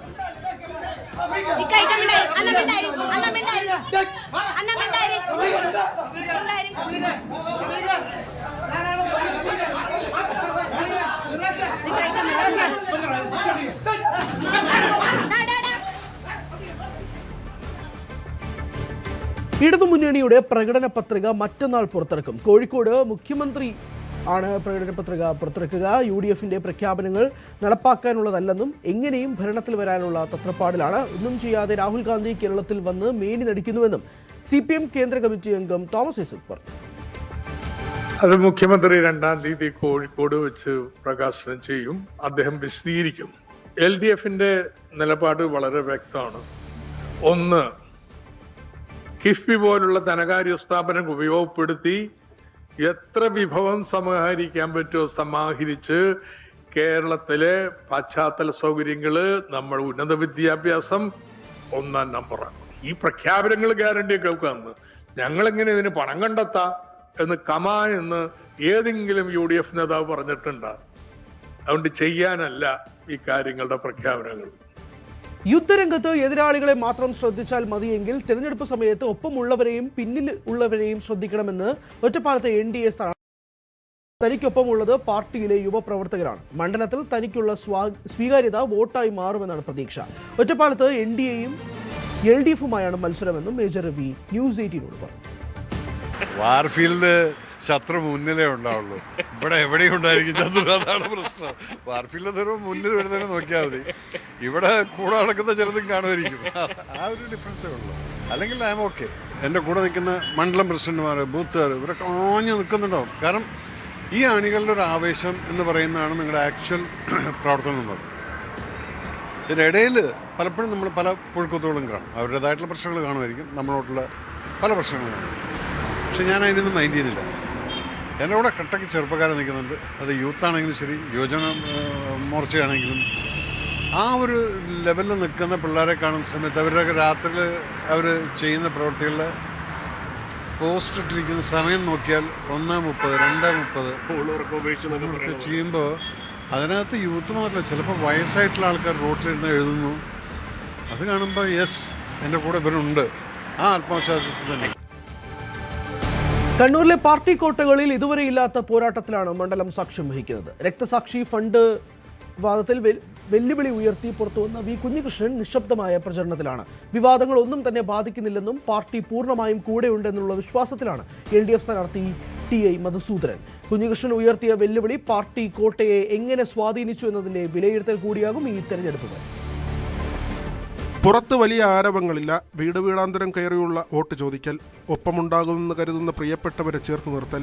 വീടുകളിൽ കയറാൻ ആരുടെയും സഹായം പോലും ചോദിക്കാതെയാണ് കുഞ്ഞികൃഷ്ണന്റെ പ്രചാരണം. താൻ ഉയർത്തിയ വിവാദങ്ങൾ CPM കേന്ദ്രങ്ങളെ അമ്പരപ്പിച്ചിട്ടുണ്ടെന്നും അണികൾ അതിൽ ബോധവാന്മാരാണെന്നും പാർട്ടിക്കോട്ടയിൽ അത് വോട്ടാകുമെന്നുമാണ് കുഞ്ഞികൃഷ്ണൻ വിശ്വസിക്കുന്നത്. ലോക്സഭാ തെരഞ്ഞെടുപ്പിൽ 13,000 വോട്ടിന്റെ മാത്രം ഭൂരിപക്ഷമാണ് മണ്ഡലത്തിൽ LDFിനുള്ളത്. അത് മറികടക്കാനാകുമെന്നും കുഞ്ഞികൃഷ്ണന്റെ ഒപ്പമുള്ളവർ പറയുന്നു. ജനങ്ങള് ഞാൻ പറഞ്ഞ കാര്യം, ഞാൻ പാർട്ടിക്കകത്ത് നിന്ന് പുറത്താകാനുണ്ടായ സാഹചര്യം, ഇതെല്ലാം ജനങ്ങൾക്ക് നല്ല ബോധ്യമുണ്ട്. എന്ന് മാത്രമല്ല, ഒരു ജനാധിപത്യപരമായ രീതിയിലുള്ള അവകാശങ്ങൾ അനുവദിക്കാത്ത ഒരു നിലപാടാണ് LDFിന്റെ ഭാഗത്ത് നിന്നുണ്ടായിക്കൊണ്ടിരിക്കുന്നത്. ഇതെല്ലാം ജനങ്ങൾ നോക്കിക്കാണുന്നുണ്ട്. അപ്പം അങ്ങനെ വരുമ്പോൾ ജനങ്ങളുടെ ഭാഗത്ത് നിന്ന് എനിക്ക് അനുകൂലമായ നല്ല പ്രതികരണമാണ് ഉണ്ടായിക്കൊണ്ടിരിക്കുന്നത്. അത് തെരഞ്ഞെടുപ്പിൽ ഗുണം ചെയ്യും. വിജയസാധ്യത തള്ളിക്കളയുന്നില്ല, വിജയിക്കുമെന്ന് തന്നെയാണ് വിശ്വസിക്കുന്നത്. തോൽവി അറിയാത്തതാണ് പയ്യന്നൂരിൽ CPM ചരിത്രം. കഴിഞ്ഞ നിയമസഭാ തിരഞ്ഞെടുപ്പിൽ 50,000-നടുത്തുള്ള ഭൂരിപക്ഷം. സ്ഥാനാർത്ഥിയുടെ വ്യക്തിബന്ധം, എത്ര ആരോപണങ്ങൾ വന്നാലും പാർട്ടിക്കൊപ്പം നിൽക്കുന്ന ബഹുജനങ്ങൾ. പയ്യന്നൂർ കോട്ടകാക്കാൻ ഇത്രയും ധാരാളമെന്നാണ് TI മധുസൂദനൻ പറയുന്നത്. ഞങ്ങളുടെ നിലപാട് സമീപനങ്ങളും പറയും. ജനങ്ങളിൽ ഏറ്റവും വലിയ ഞങ്ങളുടെയൊക്കെ നയിക്കുന്നവർ, അവരുടെ മുന്നിൽ ഞങ്ങൾ ശരിയും സത്യവുമാണ് എന്നുള്ള ബോധ്യം അവർക്കുണ്ട്. ആ ആവേശം ജനങ്ങളിൽ കാണാനുണ്ട്. അവരത്രയും ഹൃദയത്തിൽ ചേർത്ത് പിടിച്ചിട്ടാണ് ഈ മണ്ഡലത്തിലെ ജനങ്ങൾ ഞങ്ങളെ സ്വീകരിക്കുന്നത്. കുഞ്ഞികൃഷ്ണന്റെ ആരോപണങ്ങൾ പാർട്ടിക്കോട്ടകളെ ഇളക്കിയിട്ടുണ്ടെന്ന് വ്യക്തം. കാത്തിരിക്കാം അതുണ്ടാക്കുന്ന പ്രകമ്പനമെന്തെന്നറിയാൻ. കർണാടക ബോർഡറിനോട് സമീപത്തുള്ള ചട്ടിവയൽ എന്ന പ്രദേശത്താണ് ഞാനും സുമേഷ് മോറാഴയുമുള്ളത്. വലിയ വിശാലമായ, അതിവിശാലമായ മണ്ഡലമാണ് പയ്യന്നൂർ. ഇവിടെ തെരഞ്ഞെടുപ്പ് ചൂട് അങ്ങനെ തിളച്ചു മറിയുകയാണ്. വി കുഞ്ഞികൃഷ്ണനും TI മധുസൂദനുമായുള്ള പോരാട്ടത്തിന് അതിലും വലിയ ചൂടും ചൂരുമുണ്ട്. കാരണം രണ്ട് CPMകാർ, ഒരാൾ മുൻകാല CPMകാരൻ, ഒരാൾ സജീവ CPM കാരൻ, ഒപ്പം MLA ഏറ്റുമുട്ടുമ്പോൾ ആ പോരാട്ടത്തിന് താരതമ്യമില്ലാത്ത പോരാട്ടമെന്ന് തന്നെ വേണം പറയാൻ. ജനങ്ങൾ നിശ്ചയിക്കും എന്താണ്, ആര് ഉന്നയിക്കുന്ന ആരോപണങ്ങൾക്കാണ് ശക്തിയെന്നും സത്യമെന്നും. സുമേഷ് മൊറാഴയ്ക്കൊപ്പം രഞ്ജിത് രാമേന്ദ്രൻ, പയ്യന്നൂർ. പാർട്ടിക്കും ഗവൺമെന്റിനുമെതിരെ അല്ല, നേതാക്കന്മാരുടെ അഹന്തതയ്ക്കെതിരെയാണ് തന്റെ പോരാട്ടമെന്ന് തളിപ്പറമ്പിലെ മുൻ CPM നേതാവ് TK ഗോവിന്ദൻ. ഒരു പ്രവർത്തനവും നടത്താതെ K സുധാകരന് പാർലമെന്റ് തെരഞ്ഞെടുപ്പിൽ 8,000 വോട്ട് കൂടുതൽ കിട്ടിയ മണ്ഡലമാണ് തളിപ്പറമ്പ്. കമ്മ്യൂണിസ്റ്റുകാരെ കൊന്നുതള്ളിയ OK വാസുവിനെ കമ്മ്യൂണിസ്റ്റ് ഓഫീസിൽ കൊണ്ടുവന്ന് സ്വീകരണം നൽകിയത് P ജയരാജനാണ്. EMS പോയി ആര്യാടൻ മുഹമ്മദിനെ LDFിലേക്ക് സ്വീകരിച്ചു കൊണ്ടുവന്ന പാർട്ടിയാണിത്. എന്നിട്ടാണ് തന്റെ UDF ബന്ധത്തെ കുറ്റം പറയുന്നതെന്നും TK ഗോവിന്ദൻ ന്യൂസ് 18നോട് പറഞ്ഞു. തളിപ്പറമ്പിൽ നടക്കുന്നത് വലിയ രാഷ്ട്രീയ പോരാട്ടമാണ്. TK ഗോവിന്ദൻ എതിരിടുന്നത് CPM സംസ്ഥാന സെക്രട്ടറിയുടെ ഭാര്യയും. ഈ രാഷ്ട്രീയ പോരാട്ടത്തിന്റെ ചൂടും ചൂരും അദ്ദേഹം തന്നെ നമ്മോടൊപ്പം പങ്കുവെക്കുകയാണ്.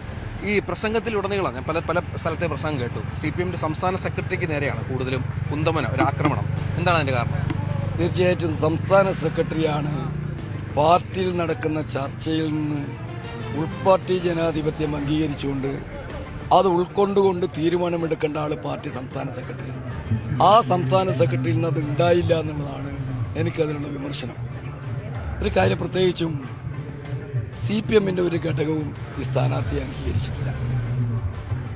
അങ്ങനെ വന്നാൽ പാർട്ടി സെക്രട്ടറി ചെയ്യേണ്ടതെന്താ? ഇനി ഈ സ്ഥാനാർത്ഥിയല്ല, വേറെ ഏത് സ്ഥാനാർത്ഥി ആവട്ടെ, ഒരു സ്ഥാനാർത്ഥിയെ നിശ്ചയിച്ചാൽ ഒരു പാർട്ടി ഘടകവും അംഗീകരിക്കുന്നില്ലെങ്കിൽ ആ സ്ഥാനാർത്ഥി X or Y അംഗീകരിക്കുന്നില്ലെങ്കിൽ അത് പുനഃപരിശോധിക്കുക എന്നുള്ളതാണ് പാർട്ടിയിലെ ജനാധിപത്യം. അതുണ്ടായോ? അതുകൊണ്ടാണ് ഞാൻ സംസ്ഥാന സെക്രട്ടറി പറയുന്നത്. സംസ്ഥാന സെക്രട്ടറിക്കാണ് ഉത്തരവാദിത്വം. പാർട്ടിക്കകത്ത് ഉൾപാർട്ടി ജനാധിപത്യത്തിൽ ഈ പാർട്ടി ഉണ്ടാവില്ല. കമ്മ്യൂണിസ്റ്റ് പാർട്ടിയുടെ പ്രത്യേകത ഉൾപാർട്ടി ജനാധിപത്യ. അതാണ് നിങ്ങൾ ഇവിടെ തച്ചതാർത്തത്. അതുകൊണ്ടാണ് ഞാൻ സംസ്ഥാന സെക്രട്ടറി വിമർശിക്കുന്നത്. ഇവിടെ മാത്രമല്ല, പല സ്ഥലങ്ങളിലും ഇത്തവണ G സുധാകരനെ പോലുള്ള ആളുകൾ പോലും വിട്ടുപോയ ഒരു പാർട്ടിയായി ഇത് മാറുന്നു. അതിന്റെയൊക്കെ സാഹചര്യം ഒരുക്കിയത് ഇത് സംസ്ഥാന സെക്രട്ടറി തന്നെയാണോ? തീർച്ചയായിട്ടും അദ്ദേഹം G സുധാകരൻ പാർട്ടി വിട്ടുപോയതിന് പ്രധാന കാരണം ഇദ്ദേഹത്തിന്റെ ആക്ഷേപം പരിഹാസമല്ലേ? അത് നിങ്ങളെല്ലാം റിപ്പോർട്ട് ചെയ്തതല്ലേ? അതല്ലല്ലോ നമുക്ക് വേണ്ടത്. അതല്ലേ ഞാൻ പറയുന്നത്.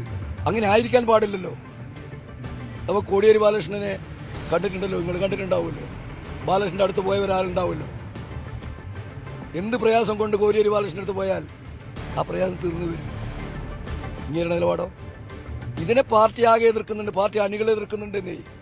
ഞാനല്ല, ഞാൻ ഈ പാർട്ടിയിൽ പ്രവർത്തിക്കുന്ന കാലപ്പോൾ ഞാൻ ബ്രാഞ്ച് മുതൽ എല്ലാ ഘടകങ്ങളും ഞാൻ ചെയ്യുന്നുണ്ടല്ലോ. അവിടെ നിന്നെല്ലാം ഉയർന്നു വരുന്ന വിമർശനത്തിൽ ഏറ്റവും പ്രധാനപ്പെട്ട വിമർശനം എന്താ? പാർട്ടി നേതാക്കളുടെ ഗർവ്, അഹന്ത. പാർട്ടിയെല്ലാം നല്ല, പാർട്ടിക്കൊന്നൊരു കുഴപ്പമില്ല, ഗവൺമെന്റിനും കുഴപ്പമില്ല. പക്ഷേ ഈ ഗർവ് മാറ്റണമെന്ന് അടിമുടി ചർച്ച ചെയ്തിട്ടുണ്ട്. നിങ്ങൾ തിരുത്തുന്നുണ്ടോ? നിങ്ങൾ ആരെങ്കിലും തിരുത്തുന്നുണ്ടോ? നിങ്ങൾ അടിച്ചേൽപ്പിക്കല്ലേ പാർട്ടി സംഘടന, മേലെ നിന്ന് കെട്ടിപ്പടുക്കുന്ന പാർട്ടി എന്ന സിദ്ധാന്തം പറഞ്ഞ് നിങ്ങൾ അടിച്ചേൽപ്പിക്കാൻ താഴെ. ആ അടിച്ചേൽപ്പിന് വിധേയമായിട്ടാണ് ഇപ്പോൾ ഈ പാർട്ടി സഖാക്കൾ ഈ ആരും അംഗീകരിക്കാതെ സ്ഥാനാർത്ഥിയും കൊണ്ട് നടക്കുന്നത്. എന്റെ സഹാക്കന്മാർ എപ്പോഴും താങ്കൾ പ്രസംഗത്തിലെടുത്ത് പറയുന്നുണ്ട്. അപ്പോൾ സഹാക്കന്മാരുടെ ഭാഗത്തു നിന്നാണല്ലേ കൂടുതൽ പ്രതീക്ഷിക്കുന്ന വോട്ടായത്? അല്ല, വോട്ട് പ്രതീക്ഷിച്ച് പറയുന്നതല്ല. ഈ എൻ്റെ സഖാക്കന്മാരെന്ന് പറഞ്ഞാൽ അവരിപ്പോഴും വളരെയേറെ വീർപ്പ് മുട്ടിക്കഴിഞ്ഞു. എനിക്കറിയാം ഈ MLA-യുടെ നിലപാടിന് വീർപ്പ് മുട്ടിക്കഴിഞ്ഞു. അതാണ് ഞാൻ പറഞ്ഞത്. ഒരു MLA ചെയ്യേണ്ട കാര്യങ്ങളും ഒരു പാർട്ടി മണ്ഡലം കമ്മിറ്റി ആ കമ്മിറ്റിയിൽ ചർച്ച ചെയ്യുകയോ തീരുമാനിക്കുകയോ ചെയ്ത പതിവ് ഈ MLA-ന്റെ കാലത്തുണ്ടായിട്ടില്ല. ജെയിംസ് മാത്യു ഉണ്ടായിട്ടുണ്ട്, CKP ഉണ്ടായിട്ടുണ്ട്, ഞാൻ മണ്ഡലം സെക്രട്ടറി ആയിട്ടും മണ്ഡലം ചുമതലക്കാരനും ഉണ്ടായിട്ടുണ്ട്. ആ ഘട്ടത്തിൽ എല്ലാ കാര്യവും മണ്ഡലം കമ്മിറ്റി വിളിച്ച് ചർച്ച ചെയ്യും. ഏതെങ്കിലും പരിപാടികൾ നടന്നാൽ ആ പരിപാടിയുടെ വരവ് ചെലവ് കണക്ക് മണ്ഡലം കമ്മിറ്റിയിൽ വെക്കും. ഇയാളുടെ കാലത്ത് ഇതൊന്നും തന്നെ ഉണ്ടായിട്ടില്ല. അതേസമയം ഗോവിന്ദന്റെ ആരോപണങ്ങൾക്ക് പാർട്ടി മറുപടി പറയുമെന്ന് തളിപ്പറമ്പിലെ LDF സ്ഥാനാർത്ഥി PK ശ്യാമള പറഞ്ഞു. ഒരു ആരോപണങ്ങളും വില പോകില്ലെന്നും ശ്യാമള ന്യൂസ് 18നോട് പ്രതികരിച്ചു. നമ്മളെ സംബന്ധിച്ചിടത്തോളം എതിരാളി ആരാണെന്ന് നമുക്ക് വിഷയമല്ല. നമ്മളെ സംബന്ധിച്ച് ഇടതുപക്ഷം ജയിക്കുന്നൊരു മണ്ഡലമാണ് തളിപ്പറമ്പ്. അത് ഭൂരിപക്ഷം ജയിപ്പിക്കാൻ ആവശ്യമായ സംഘടനാ വർക്ക് നമ്മൾ നടത്തും. എതിരാളി നമുക്കൊരു വിഷയമല്ല. അതിനുള്ള അയാൾ ഉന്നയിക്കുന്ന ആരോപണം എന്നോടല്ല, പാർട്ടിയോടാണ്. ആ ആരോപണങ്ങൾക്ക് പാർട്ടി വ്യക്തമായി മറുപടി പറയുന്നുണ്ട്. ആ മറുപടി എനിക്ക് പറയാനുണ്ട്. ഇല്ല, ഒരു ഭീഷണിയില്ല. കുറച്ച് കോട്ടയം നിലനിൽക്കും. കെ മുരളീധരന് വേണ്ടി വോട്ട് തേടി മകൻ അരുൺ നാരായണൻ. രാഷ്ട്രീയമെന്നും മനസ്സിലുണ്ടെങ്കിലും സജീവ രാഷ്ട്രീയ പ്രവർത്തനത്തെക്കുറിച്ച് ചിന്തിച്ചിട്ടില്ല എന്നാണ് അരുൺ പറയുന്നത്. വട്ടിയൂർക്കാവിൽ മുരളി ജയിക്കുമെന്നും കേരളത്തിൽ UDF തിരികെ വരുമെന്നും അരുൺ നാരായണൻ പറഞ്ഞു. വട്ടിയൂർക്കാവ് മണ്ഡലത്തിൽ തെരഞ്ഞെടുപ്പ് പ്രചരണം ചൂടുപിടിക്കുകയാണ്. എല്ലാ തരത്തിലുള്ള സംവിധാനങ്ങൾ ഉപയോഗിച്ചുള്ള പ്രചരണമാണ് ഇപ്പോൾ വട്ടിയൂർക്കാവ് മണ്ഡലത്തിൽ നടക്കുന്നത്. സ്ഥാനാർത്ഥികളും അവരുടെ സുഹൃത്തുക്കളും കുടുംബാംഗങ്ങളും ഒക്കെ വോട്ട് ചോദിച്ചിറങ്ങുന്നത്. എന്നോടൊപ്പം ഉള്ളത് വട്ടിയൂർക്കാവിലെ UDF സ്ഥാനാർത്ഥി, കോൺഗ്രസ് സ്ഥാനാർത്ഥി കെ മുരളീധരന്റെ മകൻ അരുൺ നാരായണനാണ്. അരുൺ നാരായണൻ എന്ന് പറയുമ്പോൾ സ്വാഭാവികമായിട്ടും കെ കരുണാകരന്റെ കുടുംബത്തിൽ നാരായണൻ എന്ന് പേര് കേൾക്കുമ്പോൾ തന്നെ ഗുരുവായൂരപ്പനുള്ളൊരു ഇഷ്ടമായിരിക്കില്ല. അങ്ങനെ എന്തെങ്കിലും പേരിന്റെ പിന്നിലുണ്ടോ? ഇല്ല, പേരിന്റെ പിന്നിൽ ശരിക്കും അമ്മയുടെ അച്ഛന്റെ പേര് ശങ്കരനാരായണൻ എന്നാണ്. അപ്പൊ അദ്ദേഹത്തിന്റെ ആ നാരായണൻ എന്നുള്ള പേര് അദ്ദേഹം മുത്തശ്ശന്റെ അടുത്ത് പറഞ്ഞു. സ്വാഭാവികമായിട്ടും എതിർക്കാൻ പറ്റില്ല. അങ്ങനെ ഒരു നാരായണൻ കയറി. ലീഡർക്ക് കൂടെ താല്പര്യമുള്ള പേരായിരിക്കണം എന്തായാലും. അല്ല, താല്പര്യം വരാതിരിക്കില്ലല്ലോ. നാരായണൻ എന്നുള്ളൊരു പേര് പറഞ്ഞാൽ സ്വാഭാവികമായിട്ടും ആക്സെപ്റ്റ് ചെയ്യുമല്ലോ. അങ്ങനെ പറഞ്ഞതായിരിക്കും. ശരിക്കും ഈ പ്രചരണ രംഗത്ത് അപ്രതീക്ഷിതമായ ഒരു കടന്നുവരവാണ് താങ്കൾ ഇവിടെ ഞങ്ങളെപ്പോലുള്ളവർ. കാരണം കെ മുരളീധരന്റെ മക്കളെ പറ്റി കേട്ടിട്ടുണ്ടെങ്കിലും അങ്ങനെ പൊതുവേദികളിലും കണ്ടിട്ടില്ല. എന്താണ് ഈ ക്യാമ്പയിനിലേക്ക് ഇറങ്ങാനുള്ള കാരണം? അല്ല, ശരിക്കും 2011 അതേപോലെ 2016 ക്യാമ്പയിനിൽ ഉണ്ടായിരുന്നു. പിന്നെ ഇപ്രാവശ്യമാണ് നിങ്ങളുടെ കയ്യിൽ പിടിപെടുന്നതെന്ന് മാത്രമേ ഉള്ളൂ. എന്താണ് ഈ പൊളിറ്റിക്സിനോട് താല്പര്യം? പൊളിറ്റിക്സ് വളരെ ചെറുപ്പം തൊട്ടേ ശ്രദ്ധിച്ചുണ്ടാകണം. കാരണം അങ്ങനെ ഒരു കുടുംബത്തിലാണ് ജനിച്ചതും വളർന്നതും ഒക്കെ. അതിനപ്പുറത്തേക്ക് ഈ വിദ്യാർത്ഥി രാഷ്ട്രീയത്തിലോ അല്ലെങ്കിൽ ഏതെങ്കിലും തരത്തിൽ രാഷ്ട്രീയ രംഗത്ത് പ്രവർത്തിച്ചിട്ടുണ്ടോ? ഇല്ല, അങ്ങനെ ഒരു സജീവ രാഷ്ട്രീയതായിട്ടില്ല. കാരണം +2 കഴിഞ്ഞതിന് ശേഷം മൈസൂർ, കോയമ്പത്തൂർ അങ്ങനെയായിരുന്നു പഠനവും കാര്യങ്ങളൊക്കെ. അപ്പൊ രാഷ്ട്രീയം എന്ന് പറയുന്നത് ഈ പറഞ്ഞ പോലെ നമുക്ക് എല്ലാവരുടെ ഉള്ളിലും ഒരു രാഷ്ട്രീയം ഉണ്ടല്ലോ. അപ്പൊ ഇപ്രാവശ്യം അച്ഛനല്ല ആര് സ്ഥാനാർത്ഥിയായെങ്കിലും UDF-ന് വേണ്ടി വരണം എന്നുള്ളത് ഉറപ്പിച്ചതായിരുന്നു. അപ്പോൾ അതിനുള്ളൊരു ഭാഗ്യം അച്ഛൻ സ്ഥാനാർത്ഥിയായി വന്നു. ഇരട്ടി സന്തോഷമാണ് അതിനുള്ളത്. എങ്ങനെയുണ്ട് ഈ മറ്റ് സംസ്ഥാനത്തിന്? ചെന്നൈയിലാണ് ജീവിക്കുന്നത്, നേരത്തെ ആയിരുന്നു, പിന്നീട് പുറത്തുമാണ്. മറ്റ് ഒരുവിധം സൗത്ത് ഇന്ത്യൻ സ്റ്റേറ്റ്സ് കവർ ചെയ്തിട്ടുണ്ട്. അവിടുത്തെ ഒരു ക്യാമ്പയിനൊക്കെ നേരെ കണ്ടിട്ടുണ്ടോ? നമ്മളെപ്പോലെ ഒരു അഗ്രസീവ് ആണോ അല്ല വളരെ സൈലന്റ് ക്യാമ്പയിൻ എന്ന് കേട്ടിട്ടുണ്ട്. എന്താണ് അവിടുത്തെ ഇവിടുത്തെ ഒരു ക്യാമ്പയിനിലെ വ്യത്യാസം? അല്ലെ, എന്തായാലും തീർച്ചയായും ഒരു വ്യത്യാസമുള്ള ഒരു ക്യാമ്പയിൻ ആയിരിക്കുമല്ലോ. ഓരോ സ്റ്റേറ്റിന് അവരുടേതായിട്ടുള്ള സംസ്കാരം. ഇതുപോലെ ഈ ബഹളവും പോസ്റ്ററും പ്രചരണ വാഹനങ്ങളും അനൗൺസ്മെന്റ് ഒന്നും ഇല്ലെന്നൊക്കെയാണ് കേട്ടിട്ടുള്ളത്. അങ്ങനെയല്ല, അത് മെയിൻ സ്ഥലത്തേക്ക് ഇല്ല എന്ന് മാത്രം. ഉള്ളിലേക്കൊക്കെ ഉള്ള സ്ഥലത്ത് ഈ പറഞ്ഞ പോലെ നമ്മളെക്കാളും ബഹളമാണ്. നമ്മളുടെ ഒരു ബഹളം എന്ന് പറയാൻ പറ്റില്ല, നമ്മളൊരു ആവേശം മാത്രമാണല്ലോ. അതൊരു ബഹളമായിട്ട് നമുക്ക് എടുക്കേണ്ട കാര്യമില്ല തോന്നുന്നു. നമ്മളെല്ലാ ആൾക്കാരും ഉള്ളിലുള്ള രാഷ്ട്രീയം ആ സമയത്ത് അവർ പ്രകടിപ്പിക്കുന്നു, അത്രേ ഉള്ളൂ. അത് ഒരിക്കലും ബഹളമല്ല. ഈ വട്ടിയൂർക്കാവ് എങ്ങനെയുണ്ട്? ഈ ഘട്ടത്തിൽ തെരഞ്ഞെടുപ്പ് ക്യാമ്പയിൻ എങ്ങനെ പോകുന്നുണ്ട്? എത്രത്തോളം മുന്നേറാൻ കെ മുരളീധരന് കഴിഞ്ഞിട്ട് അല്ലെങ്കിൽ മറ്റ് സ്ഥാനാർത്ഥികളിലേക്ക് എങ്ങനെ ഒരു പ്രചരണത്തെ വിലയിരുത്തുന്നത്? ഇല്ല, അച്ഛൻ പറഞ്ഞല്ലോ, അച്ഛന്റെ കുടുംബമാണിത്. അപ്പൊ ഇതിൽ നമ്മൾ വേറെ അങ്ങനെയൊന്നും നോക്കേണ്ട കാര്യമില്ലല്ലോ. കുടുംബത്തിലേക്ക് നമ്മൾ ഇറങ്ങി സജീവമായിട്ട് നിൽക്കുന്നു എന്ന് മാത്രം, വേറെ ഒന്നും നമ്മൾ നോക്കുന്നില്ല. വട്ടിയൂർക്കാവിനെ ഉപേക്ഷിച്ചു പോയാൽ വീണ്ടും മത്സരിക്കാൻ വരുന്നു എന്നാണ് UDF-ന്റെയും LDF-ന്റെയും BJP-കൾക്ക് പ്രചരണം.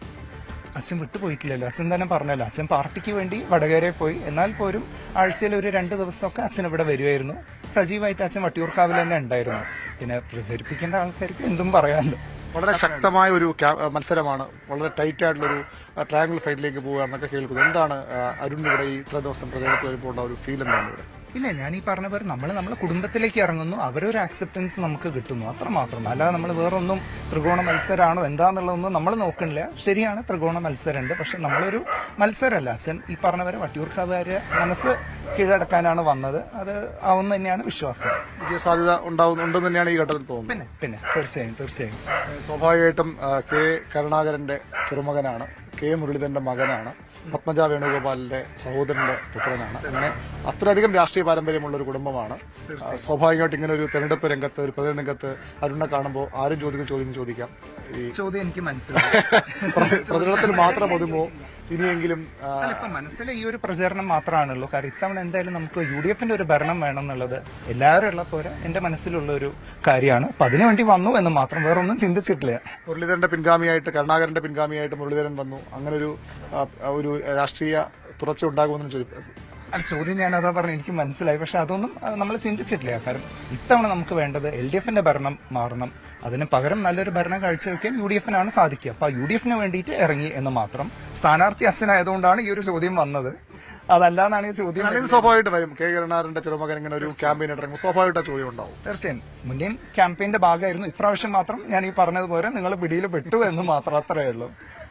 ഏതായാലും പ്രചരണം സജീവമായി തന്നെ മുന്നോട്ട് പോകുന്നു. അച്ഛന് വോട്ട് ചോദിച്ചാണ് അരുൺ നാരായണൻ ഈ വട്ടിയൂർക്കാവ് മണ്ഡലത്തിലെ ഇന്ന് അദ്ദേഹം ഉള്ളത് ബാട്ടൺ ഹില്ലാണ്, തിരുവനന്തപുരം ലോ കോളേജിനടുത്ത് ബാട്ടൺ ഹില്ലാണ്. അവിടെ ഓരോ വീട്ടുകാരെയും കണ്ട് അച്ഛന് വേണ്ടി പ്രാർത്ഥിക്കണമെന്നൊക്കെ പറഞ്ഞുകൊണ്ടാണ് അരുണിന്റെ ക്യാമ്പയിൻ മുന്നോട്ട് പോകുന്നത്. 10 വർഷത്തെ ഇടതാധിപത്യം തകർത്ത് പാറശാല തിരിച്ചുപിടിക്കുമെന്ന് UDF സ്ഥാനാർത്ഥി നെയ്യാറ്റിങ്കര സനൽ. വേനൽ ചൂട് പ്രതികൂലമെങ്കിലും രാഷ്ട്രീയ ചൂട് തനിക്ക് അനുകൂലമെന്ന് സിറ്റിംഗ് MLA CK ഹരീന്ദ്രൻ. പാറശാലയിലെ വികസന മുരടിപ്പിന് പരിഹാരം കാണാൻ അവസരം നൽകണമെന്ന് ആവശ്യപ്പെട്ടുകൊണ്ടാണ് NDA സ്ഥാനാർത്ഥി ഗിനീഷ് നെയ്യാറും വോട്ട് തേടുന്നത്. CK ഹരീന്ദ്രനിൽ നിന്ന് പാറശാല തിരിച്ചുപിടിക്കാൻ UDF ഇത്തവണ നിയോഗിച്ചിരിക്കുന്നത് KPCCയുടെ സംഘടനാകാര്യ ജനറൽ സെക്രട്ടറി കൂടിയായ നെയ്യാറ്റിങ്കര സനലിനെയാണ്. അദ്ദേഹം എന്നോടൊപ്പം ചേരുന്നു. എത്തരത്തിലാണ് പ്രതീക്ഷകൾ? അവസാന ലാഭമായ പ്രവർത്തനങ്ങളുണ്ട്. തിരിച്ചുപിടിക്കുക എന്നുള്ളത് പഴയ കോൺഗ്രസിന്റെ മണ്ഡലമാണ്. കോൺഗ്രസിന് വളരെയേറെ വളക്കൂറുള്ള പ്രദേശമാണിത്. 1-2 പ്രാവശ്യമൊക്കെ ചില പ്രത്യേക സാഹചര്യങ്ങൾ കൊണ്ട് കൈവിട്ടു പോയിരിക്കാം. കോൺഗ്രസിന്റെ ഉറച്ച കോട്ടയാണ്. ഏറ്റവും കൂടുതൽ സംഘടനാപരമായി പാർട്ടിക്ക് അണികളും സംവിധാനങ്ങളുമുള്ള പ്രദേശമാണ് പാറശാല. പക്ഷേ ഒരു വലിയ വോട്ടിന്റെ വ്യത്യാസം വന്നായിരുന്നു LDF UDF. അതാണ് ഞാൻ പറഞ്ഞത്, ചില സാഹചര്യങ്ങളുടെ സൃഷ്ടിയാണ് അതൊക്കെ. ആ സാഹചര്യങ്ങൾ മാറിയിട്ടോ? ഒക്കെ മാറിയിട്ടുണ്ട്, ഒരു കുഴപ്പമില്ല. സംഘടന വലിയ കെട്ടുറപ്പോട് കൂടിയുള്ള ഒരു പ്രവർത്തനമാണ് ഇപ്പോൾ നടത്തിക്കൊണ്ടുപോകുന്നത്. ഒരു വിഷയവുമില്ല. പൂർണ്ണമായും നല്ല ഭൂരിപക്ഷത്തോടുകൂടി ജയിക്കാൻ പറ്റുന്ന എല്ലാ സാഹചര്യങ്ങളും ഇവിടെ ഉണ്ട്. ജയിച്ചിരിക്കും. AT ജോർജ് നമുക്ക് പിന്തുണ തരുമോ? എങ്ങനെയാണ്? ഉണ്ടല്ലോ, അദ്ദേഹം ഇന്നലെ ഉണ്ടായിരുന്നല്ലോ. ഇവിടുത്തെ പരിപാടി ഉദ്ഘാടനം ചെയ്ത അദ്ദേഹമല്ലേ? അദ്ദേഹത്തിന് നിങ്ങൾ അറിഞ്ഞില്ലേ? അല്ല, അദ്ദേഹത്തിന് പൂർണ്ണ പിന്തുണ ഉണ്ടോ? പൂർണ്ണമായി. അങ്ങനെ വേറെ കള്ളക്കളികളൊന്നും ഇല്ലാക്കും. അവർക്ക് ഒരാൾ രാഷ്ട്രീയത്തിനകത്ത് എല്ലാവർക്കും അഭിപ്രായം പറയാൻ സ്വാതന്ത്ര്യമുണ്ട്. അതാണ് കോൺഗ്രസ് പാർട്ടിയുടെ പ്രത്യേകത. അഭിപ്രായങ്ങളൊക്കെ അദ്ദേഹം പറഞ്ഞിട്ടുണ്ട്. പറഞ്ഞ സ്ഥലത്ത് പാർട്ടി നേതൃത്വമായി സംസാരിച്ചു, വീണ്ടും തിരിച്ചു വന്നു. പാർട്ടി പ്രവർത്തനങ്ങൾ സജീവമായി രംഗത്ത് വന്നിട്ടുണ്ട്. അപ്പോൾ വലിയ വിജയപ്രതീക്ഷ തന്നെയാണ്. വലുതെന്നല്ല, പൂർണ്ണമായ വിജയപ്രതീക്ഷയാണ്. പാറശാലയിൽ ഹാട്രിക് വിജയം തേടി CK ഹരീന്ദ്രൻ ഇത്തവണയും LDFന് വേണ്ടി തെരഞ്ഞെടുപ്പ് പ്രചാരണ രംഗത്ത് സജീവമാണ്. കടുത്ത വേനൽ ചൂടിനിടയിലാണ് അദ്ദേഹം പ്രചാരണമായി മുമ്പോട്ട് പോകുന്നത്. വലിയ ചൂടാണ്. തെരഞ്ഞെടുപ്പ് ആവേശം ഒരു വശത്ത്. അതെ. എങ്ങനെയുണ്ട് പ്രചാരണം ഈ ഘട്ടത്തിൽ? ഇല്ല, എങ്കിലും കാലാവസ്ഥ വളരെ പ്രതികൂലമാണെങ്കിലും, നല്ല വേനൽ കടുത്ത ചൂടിലാണെങ്കിലും ഇടതുപക്ഷ മുന്നണി പ്രവർത്തകരെല്ലാം സജീവമായി രംഗത്തുണ്ട്. ജനങ്ങളും സ്വീകരണ കേന്ദ്രങ്ങളിൽ നന്നായി അണിനിരക്കുന്നുണ്ട്. ഈ ചൂടിനെ അതിജീവിച്ചുകൊണ്ട് ബഹുജനങ്ങൾ മുന്നോട്ട് വരിക എന്ന് പറയുന്നത് തന്നെ ആവേശമാണ് പ്രകടിപ്പിക്കുന്നത്. അത് തന്നെയാണ് എന്റെയും ആവേശപൂർവ്വം പ്രവർത്തന രംഗത്ത് നിൽക്കാൻ എന്നെ പ്രേരിപ്പിക്കുന്നത്. അതായത് ഈ വേനൽ ചൂട് പ്രതികൂലമാണെങ്കിലും രാഷ്ട്രീയ ചൂട് അനുകൂലമാണ്. അനുകൂലമാണ്. ആ അനുകൂലമായ ഒരു സാഹചര്യം ഉള്ളതുകൊണ്ടാണ് ഈ ചൂടിനെ വകവയ്ക്കാതെ നമ്മൾ പ്രവർത്തകരും ഞാനും ഇറങ്ങി നടക്കുന്നത്. ഈ മണ്ഡലം തിരിച്ചുപിടിക്കും എന്നാണ് 10 വർഷത്തിന് ശേഷം UDF അങ്ങനെയാണ് സ്ഥാനാർത്ഥിയൊക്കെ പറയുന്നത്. ഇല്ല, അത് അവർക്ക് പറയാനും ആഗ്രഹിക്കാനും അവസരമുണ്ടല്ലോ. അങ്ങനെ ആഗ്രഹിക്കാനൊന്നും നമുക്ക് പറയാൻ പറ്റില്ല. അത് അവരെ ആഗ്രഹിക്കട്ടെ. ഞങ്ങൾ ഇടതുപക്ഷ മുന്നണി പ്രവർത്തകർ സജീവമായ രംഗത്താണ്. തെരഞ്ഞെടുപ്പ് പ്രചരണ വേളയിൽ ഈ പ്രതികൂല കാലാവസ്ഥയിലും ഞങ്ങൾക്കാണ് ഒരു മുൻകൈ ഉള്ളത്. പാറശാല തിരിച്ചുപിടിക്കാൻ BJP കളത്തിലിറക്കിയിരിക്കുന്നത് യുവ സ്ഥാനാർത്ഥിയായ യുവമുഖമായ അഡ്വക്കേറ്റ് ഗിരീഷ് നെയ്യാറിനെയാണ്. ഗിരീഷ് എന്നോടൊപ്പം ചേരുന്നു. ഇടത് വലത് മുന്നണികൾ മാറി മാറി സ്ഥാനാർത്ഥിയായി വിജയിച്ചുകൊണ്ടിരുന്ന ഒരു സ്ഥലം, അവിടേക്കാണ് ഒരു യുവമുഖമായ ഒരു പ്രദേശത്ത് നിന്ന് തന്നെയുള്ള ഒരു യുവമുഖത്തെ NDA കളത്തിലേക്ക് ഇറക്കുന്നത്. എത്രമാത്രം പ്രതീക്ഷയോടെയാണ് തെരഞ്ഞെടുപ്പിനെ നോക്കിക്കാണുന്നത്? പ്രതീക്ഷകൾ ഓരോ ദിവസവും ഉയർന്നുകൊണ്ടിരിക്കുകയാണ്. കാരണം ഈ നാട്ടിലെ ജനങ്ങൾ, ഈ നാട്ടുകാരനായിട്ടുള്ള എന്റെ ജീവിതം അറിയാവുന്ന എന്റെ നാട്ടുകാരായിട്ടുള്ള ജനങ്ങളും അതുപോലെ എന്റെ വിദ്യാർത്ഥി സമൂഹവും ഒക്കെ ഈ നാട്ടില് ഒരു വികസനം കൊണ്ടുവരണമെന്നുള്ള ഒരു ആഗ്രഹത്തിന്റെ പുറത്ത് ഒരു മാറ്റം ആഗ്രഹിക്കുന്നുണ്ട്. അതുകൊണ്ടാണ് രാഷ്ട്രീയ ഭേദമന്യേ BJP-ക്കാർ മാത്രമല്ല, രാഷ്ട്രീയ ഭേദമന്യേ എല്ലാവരും എനിക്ക് വോട്ട് ചെയ്യും എന്ന് അവർ പലരും പറയുന്നുണ്ട്. അത് തന്നെയാണ് നമ്മുടെ പ്രതീക്ഷ. CK ഹരീന്ദ്രൻ ഹാട്രിക് അടിക്കാൻ കഴിയുമെന്ന പ്രതീക്ഷയിലാണ് അദ്ദേഹം. അത്തരത്തിലുള്ള ചിന്തകളാണ് പങ്കുവെക്കുന്നത്. അതോടൊപ്പം UDF ഈ മണ്ഡലം തിരിച്ചുപിടിക്കും 2016 ശേഷം എന്നാണ് പറയുന്നത്. അവിടെ NDA മുമ്പോട്ട് വെക്കുന്ന ഒരു തെരഞ്ഞെടുപ്പ് മുദ്രാവാക്യം എന്താണ്, പ്രത്യേകിച്ച് ഈ പാറശാലയ്ക്ക് വേണ്ടി? പാറശാലയിൽ നമ്മൾ മുന്നോട്ട് വയ്ക്കുന്ന മുദ്രാവാക്യം എന്ന് പറയുന്നത് ഈ നാട്ടിലെ അടിസ്ഥാനപരമായിട്ടുള്ള വികസനങ്ങൾ നമുക്ക് ആവശ്യമുണ്ട്. അതിന് രാഷ്ട്രീയത്തിന്റെ അന്ധത ബാധിക്കാത്ത എല്ലാവർക്കും ഒരു വരിയിൽ നിൽക്കുന്ന അവസാന ആളിനാണ് നമ്മൾ എപ്പോഴും ഫോക്കസ് കൊടുക്കുന്നത്. അതാണ് നമ്മുടെ ആശയം എന്ന് പറയുന്നത്. അത്തരത്തിൽ ഈ നഗരങ്ങളിൽ ലഭ്യമാകുന്ന എല്ലാവിധമായിട്ടുള്ള സൗകര്യങ്ങളും ഗ്രാമത്തിന്റെ അന്തരീക്ഷം നിലനിർത്തിക്കൊണ്ട് തന്നെ അവർക്ക് സാധ്യമാക്കണം. അത് അവരുടെ ബേസിക് ആയിട്ടുള്ള റൈറ്റ് ആണ്. മൂന്ന് മുന്നണികളും വലിയ പ്രതീക്ഷയിലാണ്. ഇഞ്ചോടിഞ്ച് പോരാട്ടമാണ് പാറശാലയിൽ നടക്കുന്നത്. കേരളത്തിന്റെ തെക്കേയറ്റത്ത് കിടക്കുന്ന പാറശാല നിയോജക മണ്ഡലം അത് ഏത് വിധേനയും ഇത്തവണ പിടിച്ചെടുക്കാനാകുമെന്ന പ്രതീക്ഷയിലാണ് UDF. അവിടെ ഒരു ചരിത്രം സൃഷ്ടിക്കാൻ കഴിയുമെന്ന പ്രതീക്ഷയിൽ NDA, ഹാട്രിക് വിജയം നേടാൻ ആവുമെന്ന പ്രതീക്ഷയിൽ LDF. അത്തരത്തിലാണ് പാറശാലയുടെ രാഷ്ട്രീയ ചിത്രം ഈ അവസാന ലാപ്പിലേക്ക് കടക്കുമ്പോൾ വ്യക്തമാകുന്നത്. ക്യാമറമാൻ അരുൺ പാലോടിനൊപ്പം ഡാൻ കുര്യൻ, News 18. സ്വർണം വെള്ളി നിരക്കുകൾ. കവിത ഗോൾഡ് ആൻഡ് ഡയമണ്ട്സ് ഇന്നത്തെ സ്വർണം വെള്ളി നിരക്കുകൾ നിങ്ങൾക്കായി സമർപ്പിച്ചത് Kavitha gold and diamonds, the versatile jewellery. 22 carat സ്വർണം ഗ്രാമിന് 13,685, പവന് 1,09,480. 18 കാരറ്റ് സ്വർണം ഗ്രാമിന് 11,310, പവന് 90,480. വെള്ളി ഗ്രാമിന് 250, kilo 2,50,000. Kavitha gold and diamonds ഇന്നത്തെ സ്വർണം വെള്ളി നിരക്കുകൾ നിങ്ങൾക്കായി സമർപ്പിച്ചത് Kavitha gold and diamonds, the versatile jewellery. പകൽ വാർത്ത പൂർണ്ണമാകുന്നു. നമസ്കാരം.